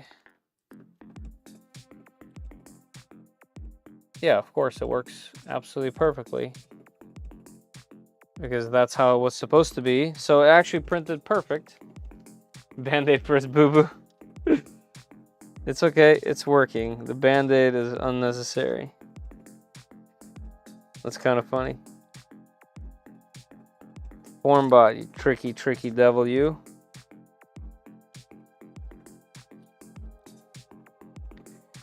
With your tricky 2.5s.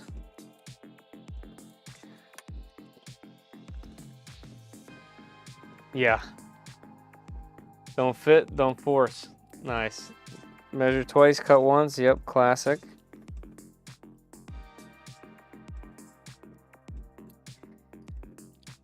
Another thing is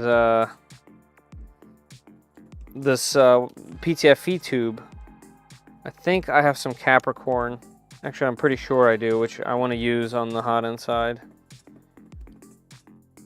Because I think they just included just generic PTFE tubing.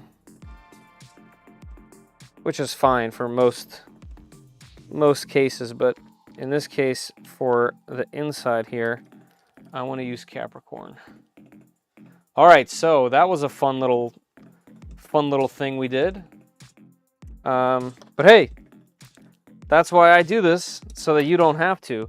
Now the question becomes, let me check this hot end for funsies, so that this can be on tape for when I do this again the second time. Is this M3 on this one, on the King Rune hot ends?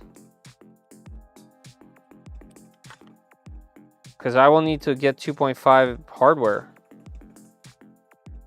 No, they're 2.5, and there's no hardware for mounting included. And I only have 1, 2, 3, 4, 5 of those left. So that's good to note. Is that I have to buy some 2.5 by 6 hardware, which is annoying. I do have some 2.5, I think, but it's like a unique size from what I remember. Oh, I got a ton. Look at that. I got a whole box of them from previous endeavor. Good thing I labeled them 2.5.6 right there. So we are golden. I just have to commit that to memory. Hey, Spencer. Nice. Oh, yeah. Hey, thanks for the sub, Thiago.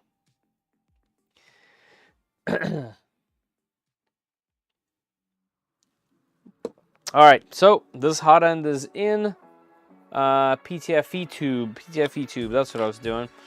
All right, Big Hodo, whoops.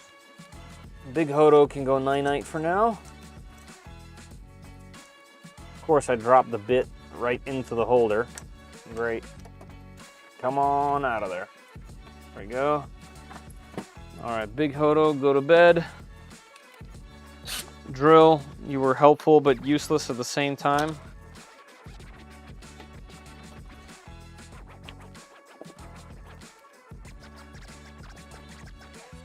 Fantastic. Let's put it over here. Stuff to take away later.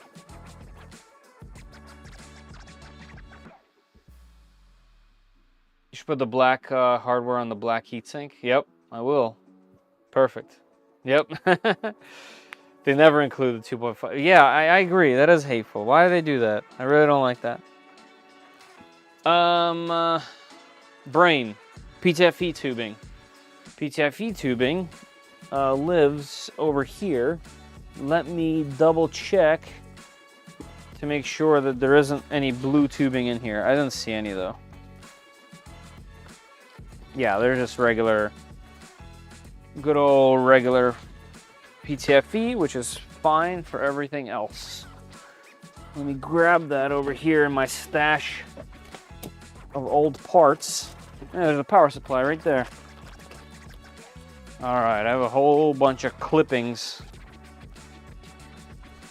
And if I recall correctly, the darker stuff is the good stuff.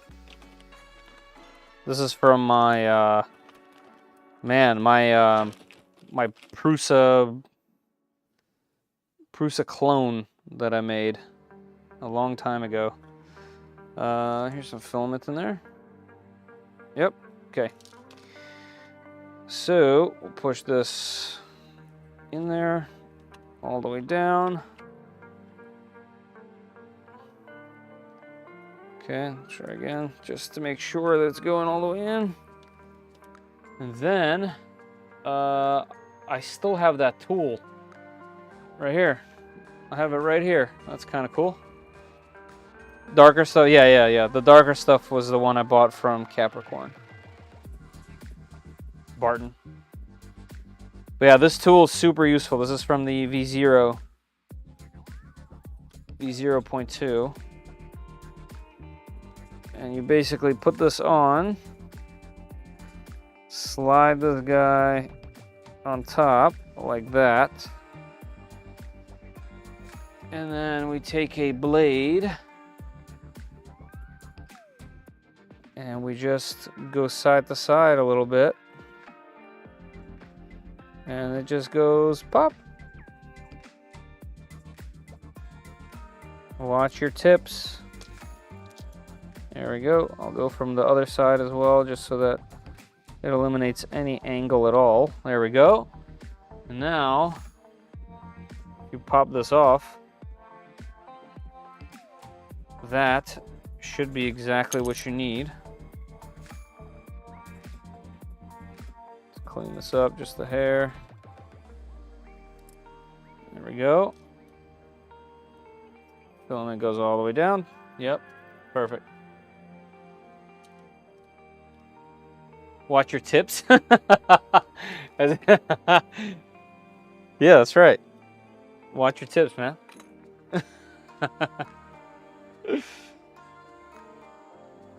Just make sure the hole is centered. I've had some horrible luck with a certain brand that was touted the best high temp Capricorn, and the hole wasn't centered.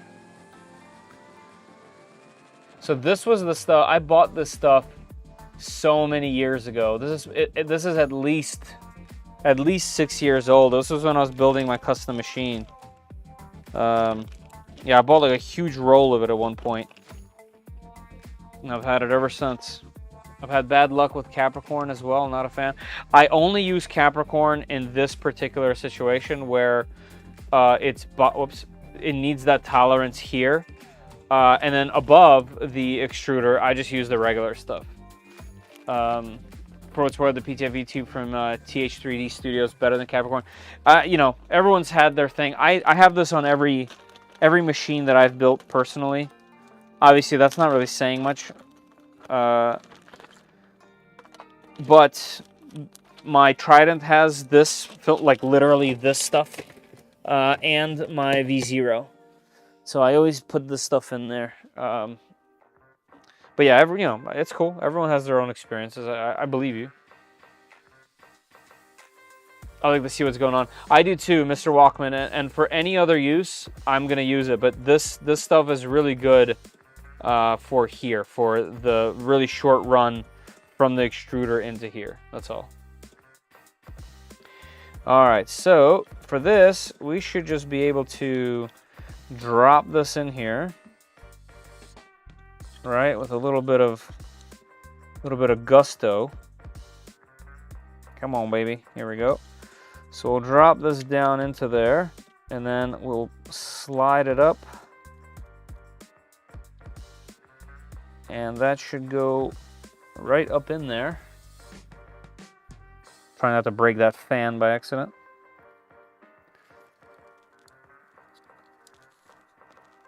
There it goes. Bam, right in there. Sweet. All right, and then this long hardware that actually mounts to here. Take this out. Oh, it looks like we need to put two heat press inserts into there. I didn't realize I missed any. We'll do that in a second. All right, fan spins, fan spins, fan spins. Sweet. This tubing can go here. This stuff will go here. I'll have to try to trim this a little bit. Yeah, I'll have to trim this back so it's just like a straight shot with no trickery. And plus these are tinned. I'll have to crimp these and put actual connectors on there. I don't want that. This plug goes into, I'll have to pull up the breakout for this. I don't remember which one this goes to.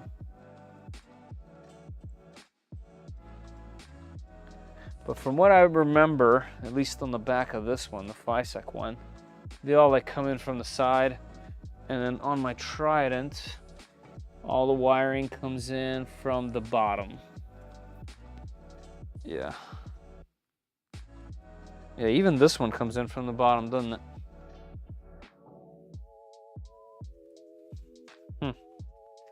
Yeah, I'll have to mess with that because the cover that I have on there I even have this guy coming in from the bottom, so I'll have to move that, but that's not a big deal.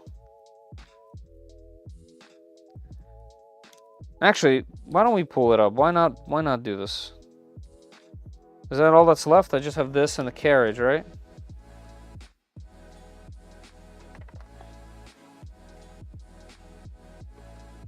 No crimping on the Hotend wires. The slots are tiny. Right? All right, let's see what the I think the instructions are done for this technically. Oh, look, here's the little tool. Cool. Yeah, M335. I think they give me those. 40s. Did they give me those? I see 30s.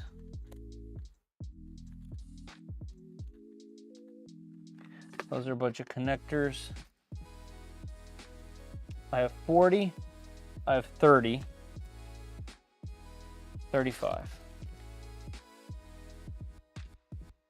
I cut 4 slits into the PTFE opening to let it expand a bit where the filament enters. Makes it way easier, in my opinion, when loading filament.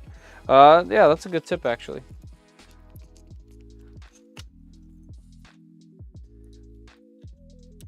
Slide these bad boys through, I guess, to align everything. I guess I should have kept that big Hoto out.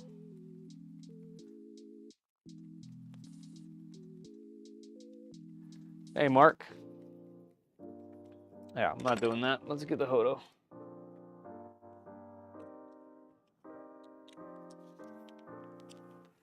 Let's get the Hoto. Here's a question. Any of you guys have a Flipper Zero? I just got mine not too long ago. Been messing with it for a couple weeks. Well, about a week, I guess. Super fun little device.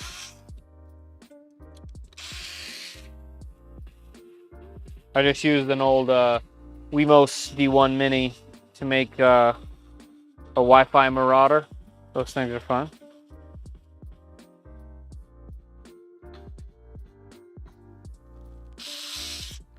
There we go. All right, that should be in there how it's supposed to be. Yeah, a bunch of little 3D print stuff for it. Printed this little case with this little trick little mechanism. And then I printed a TPU case for it. Cool little thing. And then this is the Wemos board that I made, and it plugs into the eGPIOs like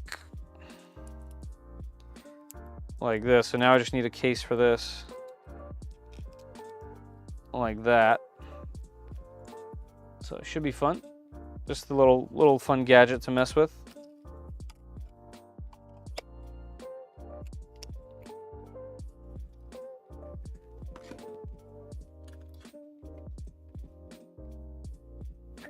Sounds like it'll do a close shave. No, it's called a flipper. Nice. Nice. Yeah, I like breaking stuff too.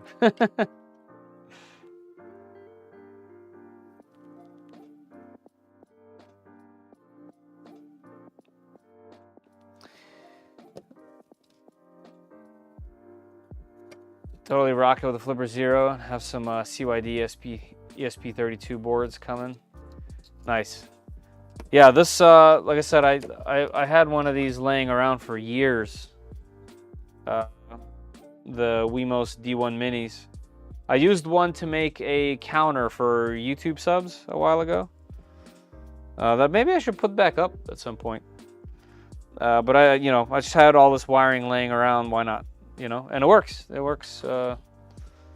It works. It's really fun to make 300 Wi-Fi clones on someone's network.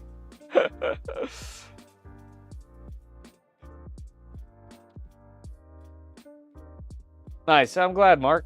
Thank you. And thank you for being on the Patreon. Appreciate it.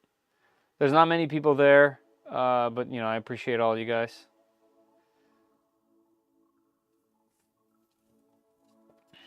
All right. I guess I need to pull up the next thing here. Oh, this bolt's important too. And do I need it? I think I do need it. Or I don't need it. Oh no, it's not used for this. Right. Right. So I didn't need to glue that, but that's okay. All right, so this guy mounts in an interesting way. It mounts like this. And these holes, I believe I need to drill out.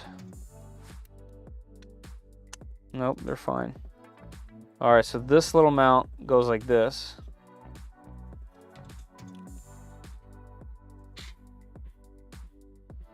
Ah, and these need to be longer. Okay, good thing I did that. So these two bolts are going to be the things that go into this carriage.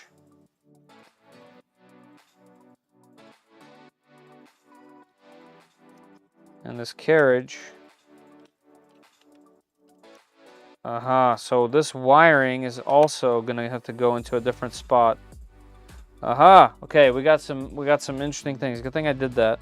So this wiring has to be moved to a side. It can't come out the back. Because of this thing needs to be picking this up, so it has to stay clear of all of this. Another interesting piece I'm seeing right off the bat is our carriage right here is going to get in the way of the cabling on here. Yeah, maybe I have this mounted upside down. That's also possible. All right, first let's take care of the cable here, which means this has to come out. Which means if these are 35s, I need 40s.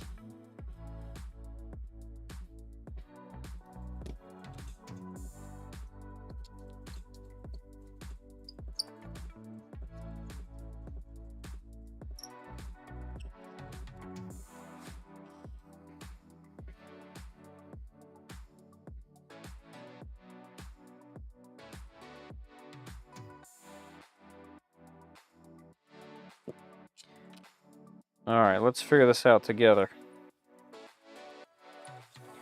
We got about 30 minutes left, guys, in the stream before I pick the winners of the PLA giveaway by 3D Max, so keep that in mind if you haven't signed up. All right, so let me try to take this out without ruining anything. All right, cool. And then that means that I need to undo this. Let's take out this PTFE tube before I ruin it by accident.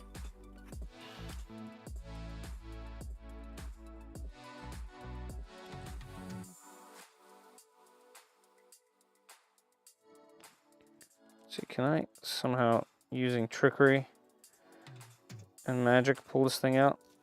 There we go. Okay. PTFE tube out. Let's undo these.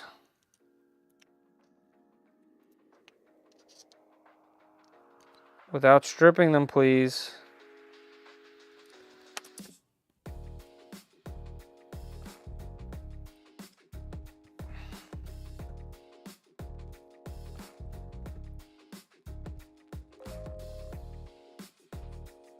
I said without stripping them. That one screw does not like me. Did I over tighten it?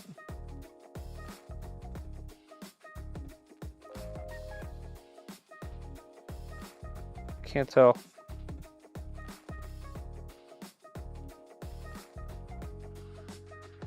Okay, it's loose. All right, so which one's holding still? Let go. There we go. All right, which way would I be able to turn it? I can't turn it that way.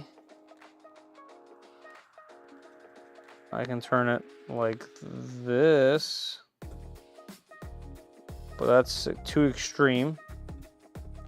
All right, so I need to undo these little grub screws, right, Zoomy? And that will let me spin that. If they strip, they must have been set screws. All right, let's reattach this.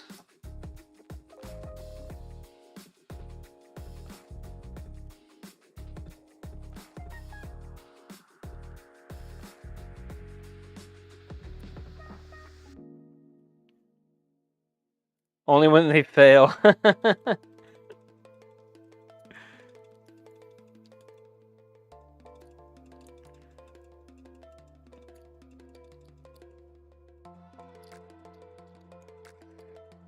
All right, usually using the other end of these things helps tighten pretty good. There we go. This one's wild. There's one in here that's going to cause problems, and I'm gonna avoid it. I'm gonna avoid it, and I'm gonna regret it later. All right, so now I have this to deal with. So let's see, this can line up. Actually, can't I put in those screws? Where are they at? Let's put this in as alignment tools. All right, and this will go this way. All right, good call. So I gotta figure out where to put this. And I think I have to bend that metal piece for this to work.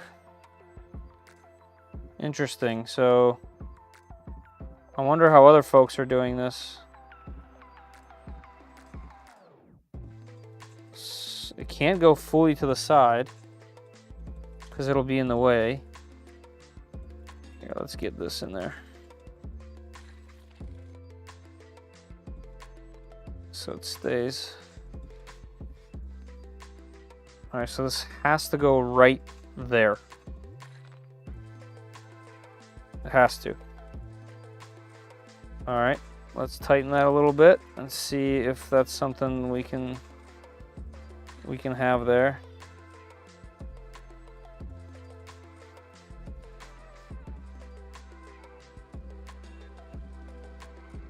Okay, so if this goes here, yeah, okay, now that's out of the way. Okay, that's how it should be run. Now that cable's out of the way. Okay, cool. Take these back out, and we'll put these back into 35, and let's get some M3x40s.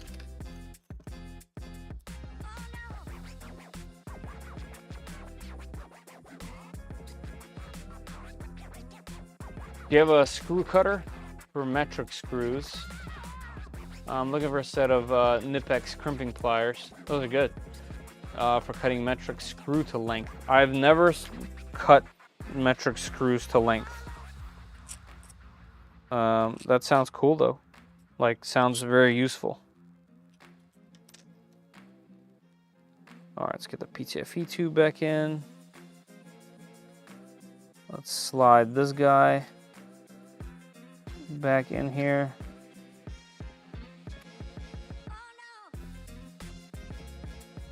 There it goes. All right, this is okay. I wouldn't say that's the best, but it's not terrible. I don't think it's actually pushing anything. I wonder if I can get away with a tiny, tiny spin on that. Aha, okay, here's another, right, this has to go this way, up. Yeah, that's literally the only spot that can be.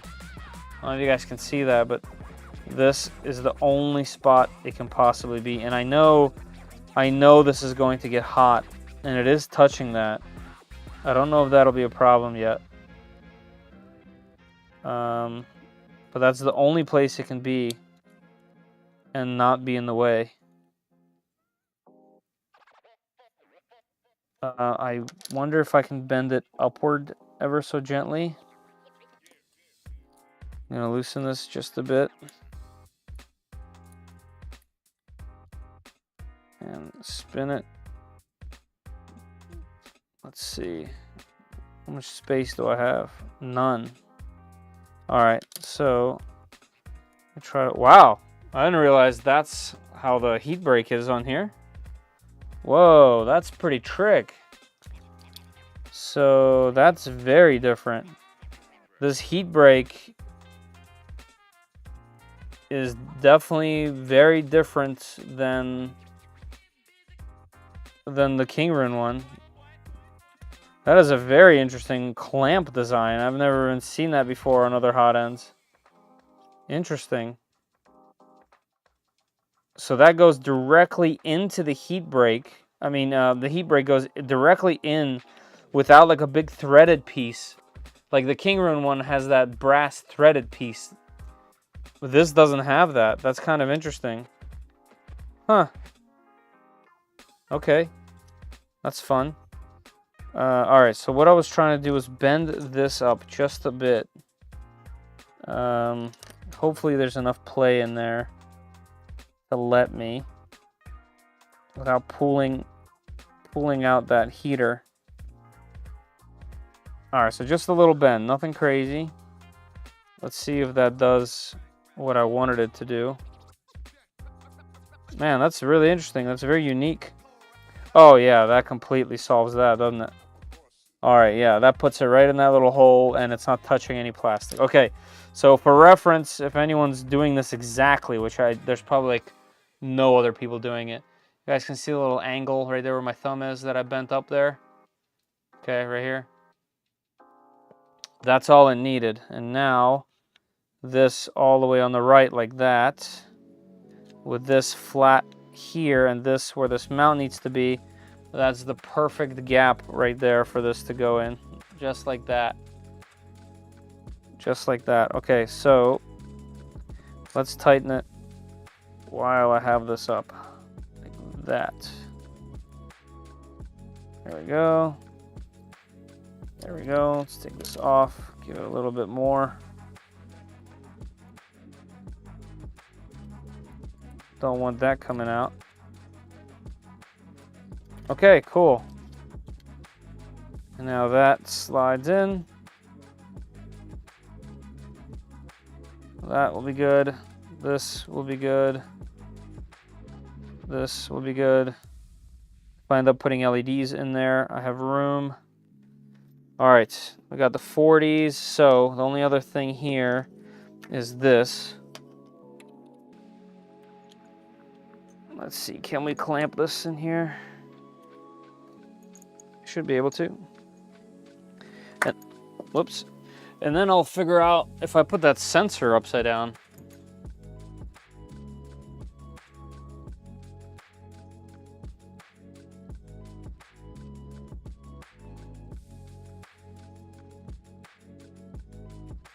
All right, let's see. Clamp this. Don't need to go crazy with the clamp, but definitely needs to be clamped. Right, this is all still out. Let's heat it up.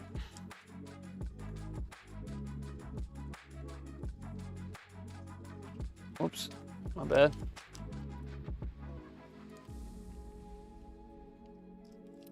Two more of these. Love how fast this heats up.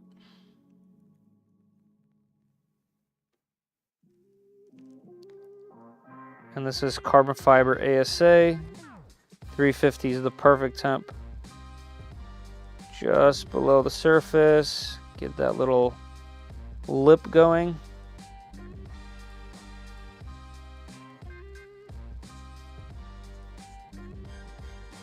Just below the surface, like that. Let's heat this one up a little bit again. This one, and the reason why I want to do that is because you take a flat edge and you push down, and what that does is it pushes that lip downward, like that. And now they're pretty much embedded in there. It's perfect. Okay, unplug, chill. All right, so still warm. I gotta make sure I don't overdo it. So that can go on top like this. Let's get those in there.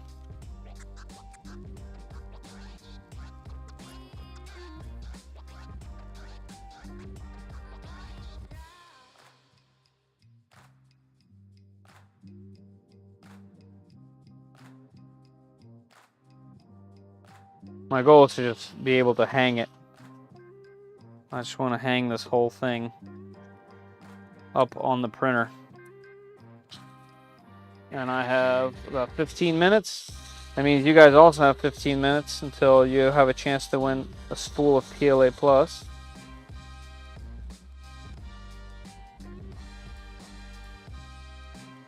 All right. Is that going to be too much to thread into that? It might actually be. It might actually be. Let me get one side in there and see.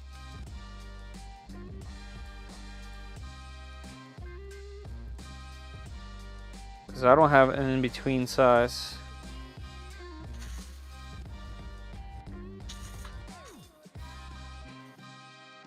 No, that's good. Okay. So the sensor is indeed in the way. I wonder what the dealio here. This is another thing we have to figure out. I might have to have a riser. Actually, I'm pretty sure this is the case. I'm pretty sure that I will have to have a riser for the EBB36. I'll ask the guys. The multi, unless Hedgehog is still here. Yeah, this guy is gonna have to go up. Oh, sorry, it's not even on there. So this sensor has to face upward like this, and as you can see, it blocks the plugs. So this needs a riser. Always watching. Here's a question for you, man. So the octotap has to go up like this, right? And that's in the way of these plugs. So I need to have an adapter that moves this guy up as a mount. Yeah, up. Okay. Not sure anyone has rocked mini stealth burner. Yeah, I'm not sure either. It's because it's not officially supported, and I'm definitely being hard-headed and going against the grain. I fully understand that you shouldn't do this. There's no good reason. It's just a for funsy. Okay, that's not a big deal though. You need to use the extended dragon burner mount. Oh, what, for this? For these guys? For the EBB? It does look good though. Like, that's looking good.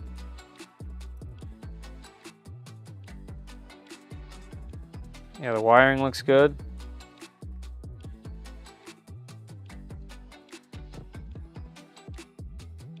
All right, let's get these bottom in here. And then I'll figure that bottom piece out. What size fans are those? They're 30 mils. 30 mil fans. They're little guys. But like I said, I'm gonna have a curtain fan on this. And I'm hoping to mostly print. Now look how dirty I got that. I'm hoping to mostly print hotter materials, but we'll see. PLA is unavoidable on a 3D printer. It does look really clean. Yeah, this is stock fans in here. I did buy GDS time fans, but for this tool head, which will be 0, I guess it wouldn't matter at the end of the day. Voron Velta, nice. That's a fun one. That's a fun one. All right, so you're saying there's an extension for this. I think I've seen them. I'll look that up because I'll need to sort that before I move much further. All right, for this screw, let me figure out what I'm gonna need. I don't think 8 is enough. Yeah, 8 is definitely not enough. Let's see 12s. Okay, 12 is gonna be perfect. So 12 on the bottom. PTG only.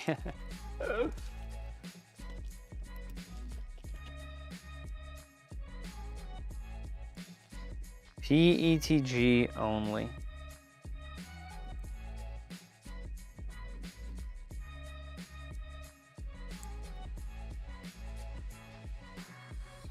Who do I look like? Hero? Hero Psycho?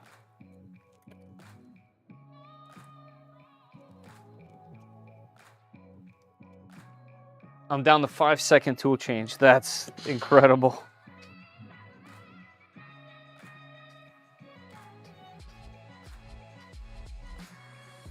How freaking cool is that?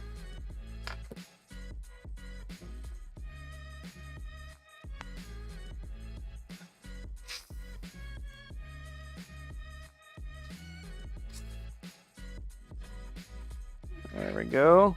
Gotta be careful. This Hoto has so much power. I don't want to destroy everything. All right, there it is. Our mount is on. This is so cool. Let me just kind of like tug these in there. Just out of the way for now. All right, so here's what we've done.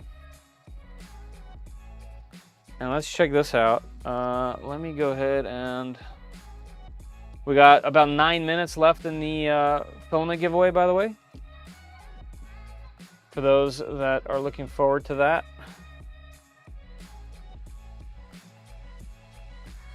All right, let's see. Let's see. I know we're missing some parts here.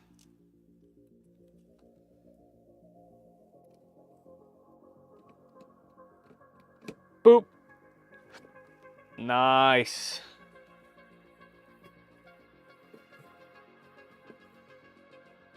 Oh, yeah. And boop. How freaking cool is that? How freaking cool is that? How freaking cool is that? Ready? Boop.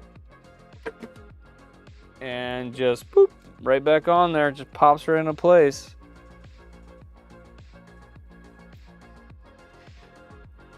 It is really, really epic. I'm sure you remember the first time you did that.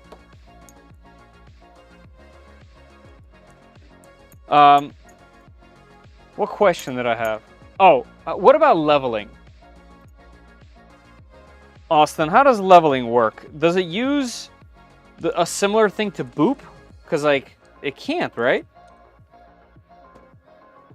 Because you need, it would just pop it off. Like, what are you using for tap? But how, wouldn't it, oh, I guess, like, as soon as it's ready to, like, as soon as it comes up at all, it just stops and then it just, like, it doesn't just pop this thing off?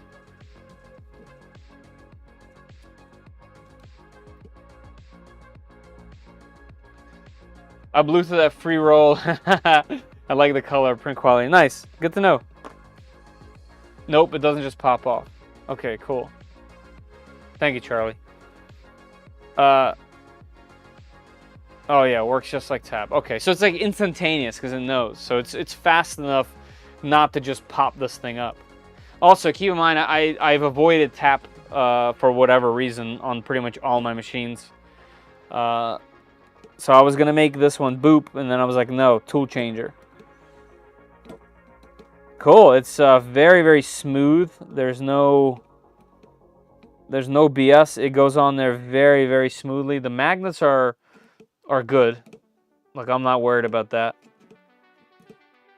Cool. Hey, Printer Prawn. By the way, for those that are here, since we're almost done, there's about, what, 5 minutes left. I am still waiting for a response from Captain Redbeard and Hex 3D Prints. Hex 3D Prints won 2 spools of King Rune PLA or PETG. Hopefully King Rune reached out to them because I gave him his information because I couldn't get a hold of him. And then Captain Redbeard won 2 spools of 3D Max PLA, but I have not heard from them. So if they're in the chat, Captain Redbeard, if you're in here, man, let me know. I've been emailing you, but I haven't heard back. M3x6 screws on bottom, unthread to adjust play. Right. The flat ones. What's the name of the color of the plastic? I just set it aside. It is 3D Max Antique White ASA. So this is Antique White and carbon fiber black.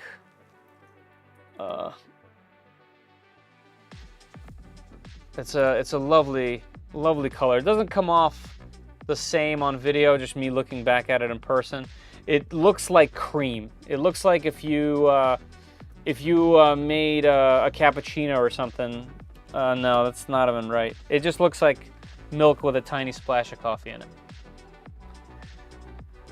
Currently working on the Nomi 2 that I won. Nice. Yeah, Nomi is really fun. All right, for those that are 54, nice. 54 people signed up. Cool. So there's 4 minutes left, everybody. There's a pinned comment in the chat. If you guys are in the United States, staying another 3 minutes, can answer this question, you have a chance to win a spool of 3D Max PLA Plus. So go ahead and jump into that. Caress the like button. Yes, and then also don't forget shop.3dprintsos. Shop.3dprintsos.com takes you here where I've been designing a whole bunch of 3D printing merch to wear, but also merch like this. Cool mats for you to work on or to have your mouse and keyboard on. And these awesome mugs that I've illustrated. And I've kept the prices literally as low as I can. So it's super accessible and allows you to help the channel and still get something in return, which I think is fun. I don't need this manual anymore from what I understand. Right, I forgot about that thing. Cool. Cool. What was that? Keep me away from that store. Yeah, he does own half the store at this point. You said it's a Dragon Burner EBB 36 riser. Old vintage PC color. Yes, it is. That's okay. That's a perfect way to describe that. Actually, it is. Guys, there's about 3 minutes left. 2 minutes left. Can I see some images first?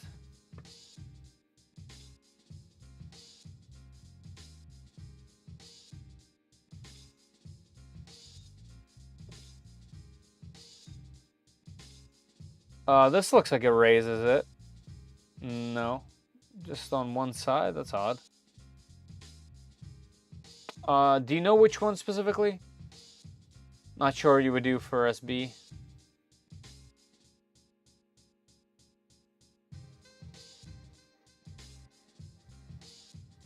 You should up your prices by like $1 across the board. You need to make a little money for all the work you do. I know. I've been told that by several people actually, and I've just been hard-headed about that as well. Yeah, like people said, like if they want to support you, they'll support you for $16 and they'll support you for $20. But I agree. I agree with that. But I don't know, something about it. Like I know that if I was going to a store and I saw a $30 shirt or whatever, I wouldn't buy it just because I'm not loaded, you know. And I still want to support, so I feel like keeping the prices low is okay with me, at least for now. I wonder if I can do this. So if we do EBB 36 riser, why not put a question mark in that search? Bracket of strain relief. Don't want that. Don't want any strain relief related stuff. Yeah, so these do rise. Oh, that's a Picatinny rail.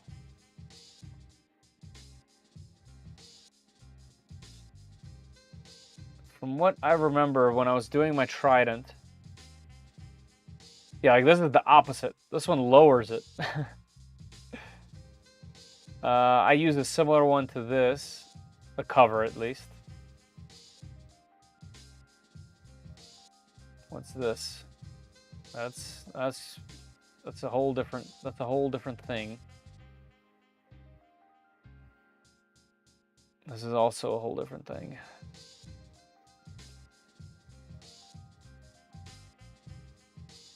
Yeah, I'll have to dig around. I do remember like a thing like this that moves it up. This one just straightens it out. But that's not for the micro or mini SB. Hey, thank you, Night Train. I appreciate that. Yeah. Yep. No, actually, no. It's the NES case after oxidation and yellowing. Because it's not gray. The color's not gray. It's like tan. I appreciate that. That's very nice of you. Thank you.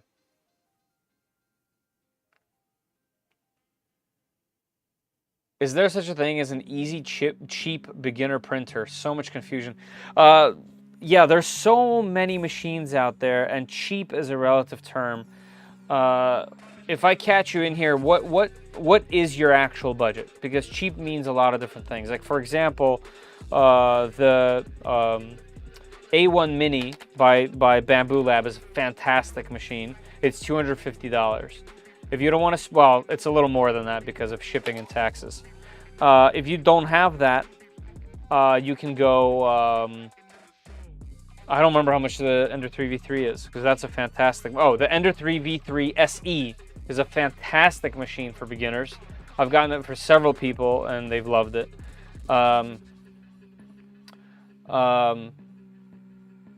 Yeah, that's probably the most affordable, decent machine, especially because it has Auto Z. I've printed so many things with that machine. And then if you have, you know, if cheap is also $300, you can get the Adventure 5M. I just did a video, so if you go on my channel DM and see the latest video I did, there's a pretty good comparison for cheaper machines.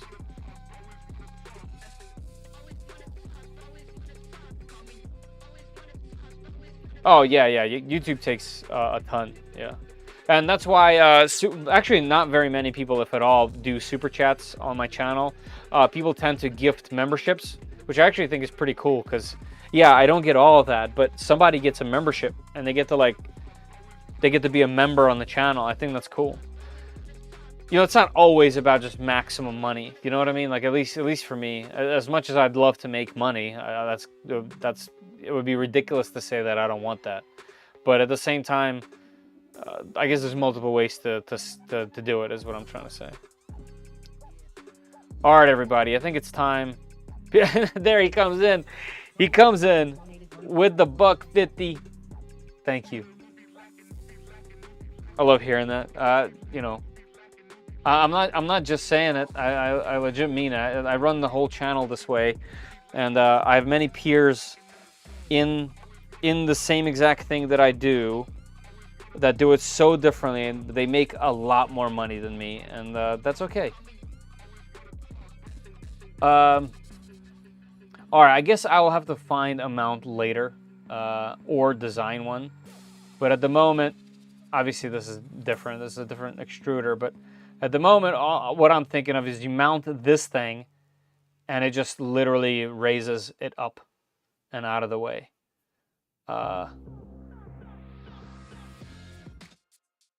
So let's see if this is a thing, because all these for the, yeah, they're all rotated because the actual stealth burner is rotated like that. So it'd be for a mini stealth burner. Mini stealth burner EVB riser. Let's see if anything like jumps out right away before I close this sucker.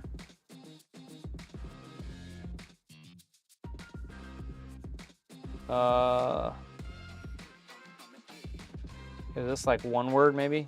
Or I might have to do like mini SB. Nah, I might be on my own on this one.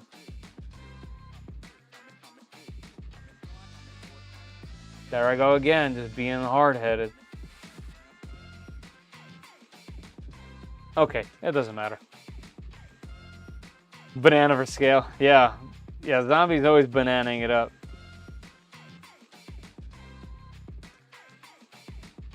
He's giving me several bananas. Pause.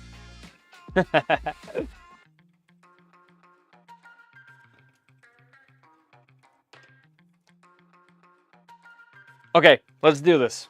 All right, I'm gonna pull this up. We got 59 people in there. Let's do it. I'm gonna go to the winners tab. Let's go to draw winner. Good luck, everybody. Let's hit draw. I'm gonna make sure that you filled everything out. Why isn't this loading? Refresh. What? Why? Hold on, guys. My screen's not loading for whatever reason. What in the world? Hello? App? It just keeps opening the same window. Hold on, everybody. Let me go about it a different way. Let's go to the competitions. Finished. Ended. Winner? I don't know, this looks different for whatever reason. Alright, let's see. Okay, announce. Okay, I got it. Here we go. Announcing. Awesome. Kenneth D. Kenneth D, are you in the United States? Yes. Okay, cool. Kenneth D, congratulations. You won yourself a spool of filament. Are you in the chat at the moment to receive your winnings? I thought I saw you earlier. Glitch in the matrix.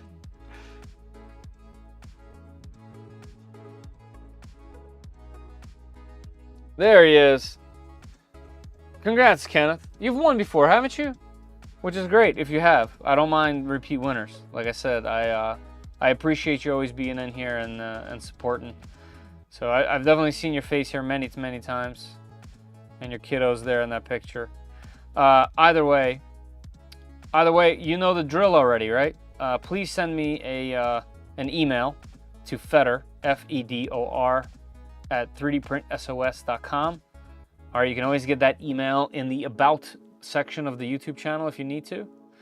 But send me, go on to their website, pick a PLA Plus that's in stock at the moment, which would be your choice, and send me your full name, your address, and the choice. Okay, that's how you get this. All right, because I'll forward that right to them, and they will have it. And when they send out a batch, they will send you one as well. All right, I do know the drill. All right, good. Congratulations. Cool. Well, everybody, that was another one, another fun little stream that we did here. Unfortunately, not 100% done, but this was a huge move, and I'm very excited about it. I'm not looking forward to making this adapter over and over again, but It is what it is. I'll do it if I gotta.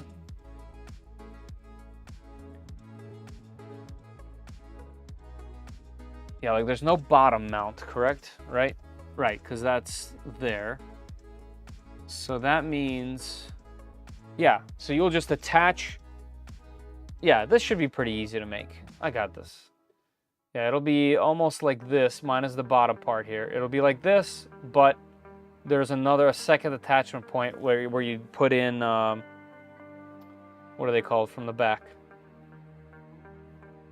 Heat press inserts. And it will just lift it above, and that might cause problems later with how tall this is and all that jazz, but it'll be okay. Yeah, it needs to be quite a bit taller actually. Like at least 10 mils. Okay, that's not a big deal. Not a big deal. Not a big deal.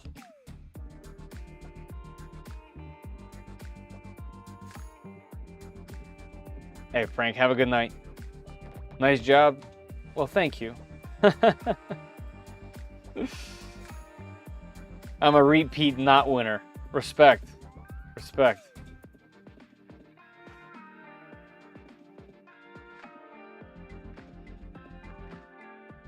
You did good. Thank you. I appreciate it. Faster? No, I doubt it. Anything worth doing is worth doing 3 times. In this case, 4 times, I guess. We'll be waiting for your set screw shirt. You're gonna hold me to it? I need to write it down in my notebook. What was it? What was it? Something larva. Kevin, refresh my memory if you're still here. Machine larva? No. It was good. I'll have to scroll through. Hey, Zach, you're a bit late, brother.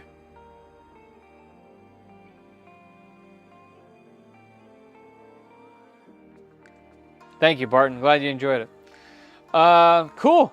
Well, that was fantastic. Here's what you missed. Zach, I'll show you a little recap just because I like doing the recaps. So we have a standalone toolhead, a stealth burner, with our super cool mount. There is a little bit of an issue that I have to solve, but it'll be solved with 3D printing. So this has to be moved up about 10 mils or so. And the way I'll do it is I'll basically make a plate that gets mounted to here and here. And then this will get EVV36 will get mounted to it. And the whole point of that is because there needs to be this sensor right here, and it's off currently because it is completely in the way of the board and its connectors. But with that said, the hot end, the fans, everything is on, the extruder, and here's how it goes on. It'll just plop over, and when it's anywhere near, it just gets sucked in by the magnets. Bam, and then, yeah, we're off to the races.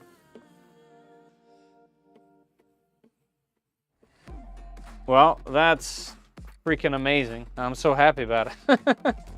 Gear, yep, that's gear larvae. Wild. You know how many people are gonna understand this? 5 out of everyone in the world.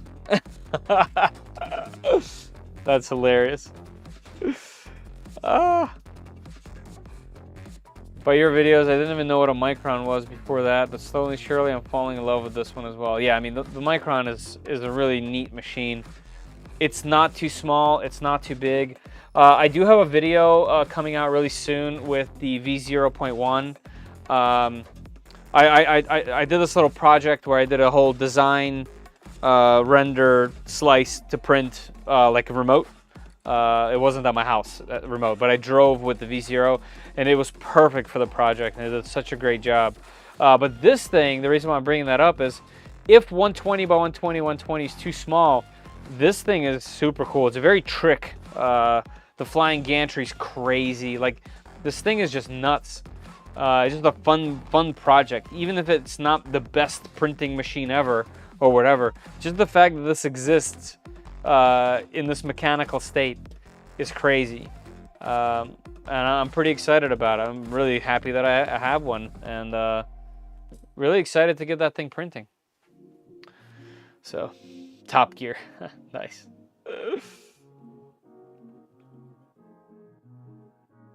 Nice. All right, everybody. I think I'm going to call it here. Congratulations to Kenneth for winning. Hedgehog for this cool shirt. Thank you. I bought it at his store. You guys should check out his store. Hedgehog makes. I'm a 3D billboard, like I said earlier. If you guys want to advertise here, you can see it from multiple angles. All right, everybody. I think I'm going to call it. I had a lot of fun. We got a lot done. I know it might not seem like it, but that tool head, I have 3 more of them to make. I'm not gonna. But that's a cool thing to even say. Challenging, fun build, and we're nowhere at the end. All right. You don't have to send it over. Do you have a store? You probably have a store. I'll buy it. I would love to. I have to check it out and get it. I do still have your sticker, unless yours is specifically the one my daughter took. Yeah. Yours is. Listen, no offense to Greg, but my daughter came over here in my sticker stash, and she left Greg's. But she took yours. She left me Greg. So that's something. Why are you making 4 tool heads? We are making a tool changer. In case you missed it, the whole point of this is there's going to be 4 of these. There's going to be 4 of these things docked right here at the front of the machine. Okay, it's going to be stuffed with these. And this carriage is going to be rolling around. It's going to be like, bam, I want to come over here. And it's just going to, boop, scoop it up on magnets. And then it's going to be like, I don't want this one anymore. I want this one over here. And it's going to pick it up. Boom. And then it's going to go print. So not just 4 different filament colors, but potentially 4 different types of filament if you really wanted to. So, yep, that's right here. All right, y'all. I got a long day tomorrow too, so I am going straight to bed. Thank you, everybody. I had a really fun stream, a really fun night. Congratulations to the winner of the spool. I will catch you all another day. On your way out, do one of these, will you? Even if you do it in person without clicking anything, just do one of these. All right, y'all. Before I get carried away, see you later.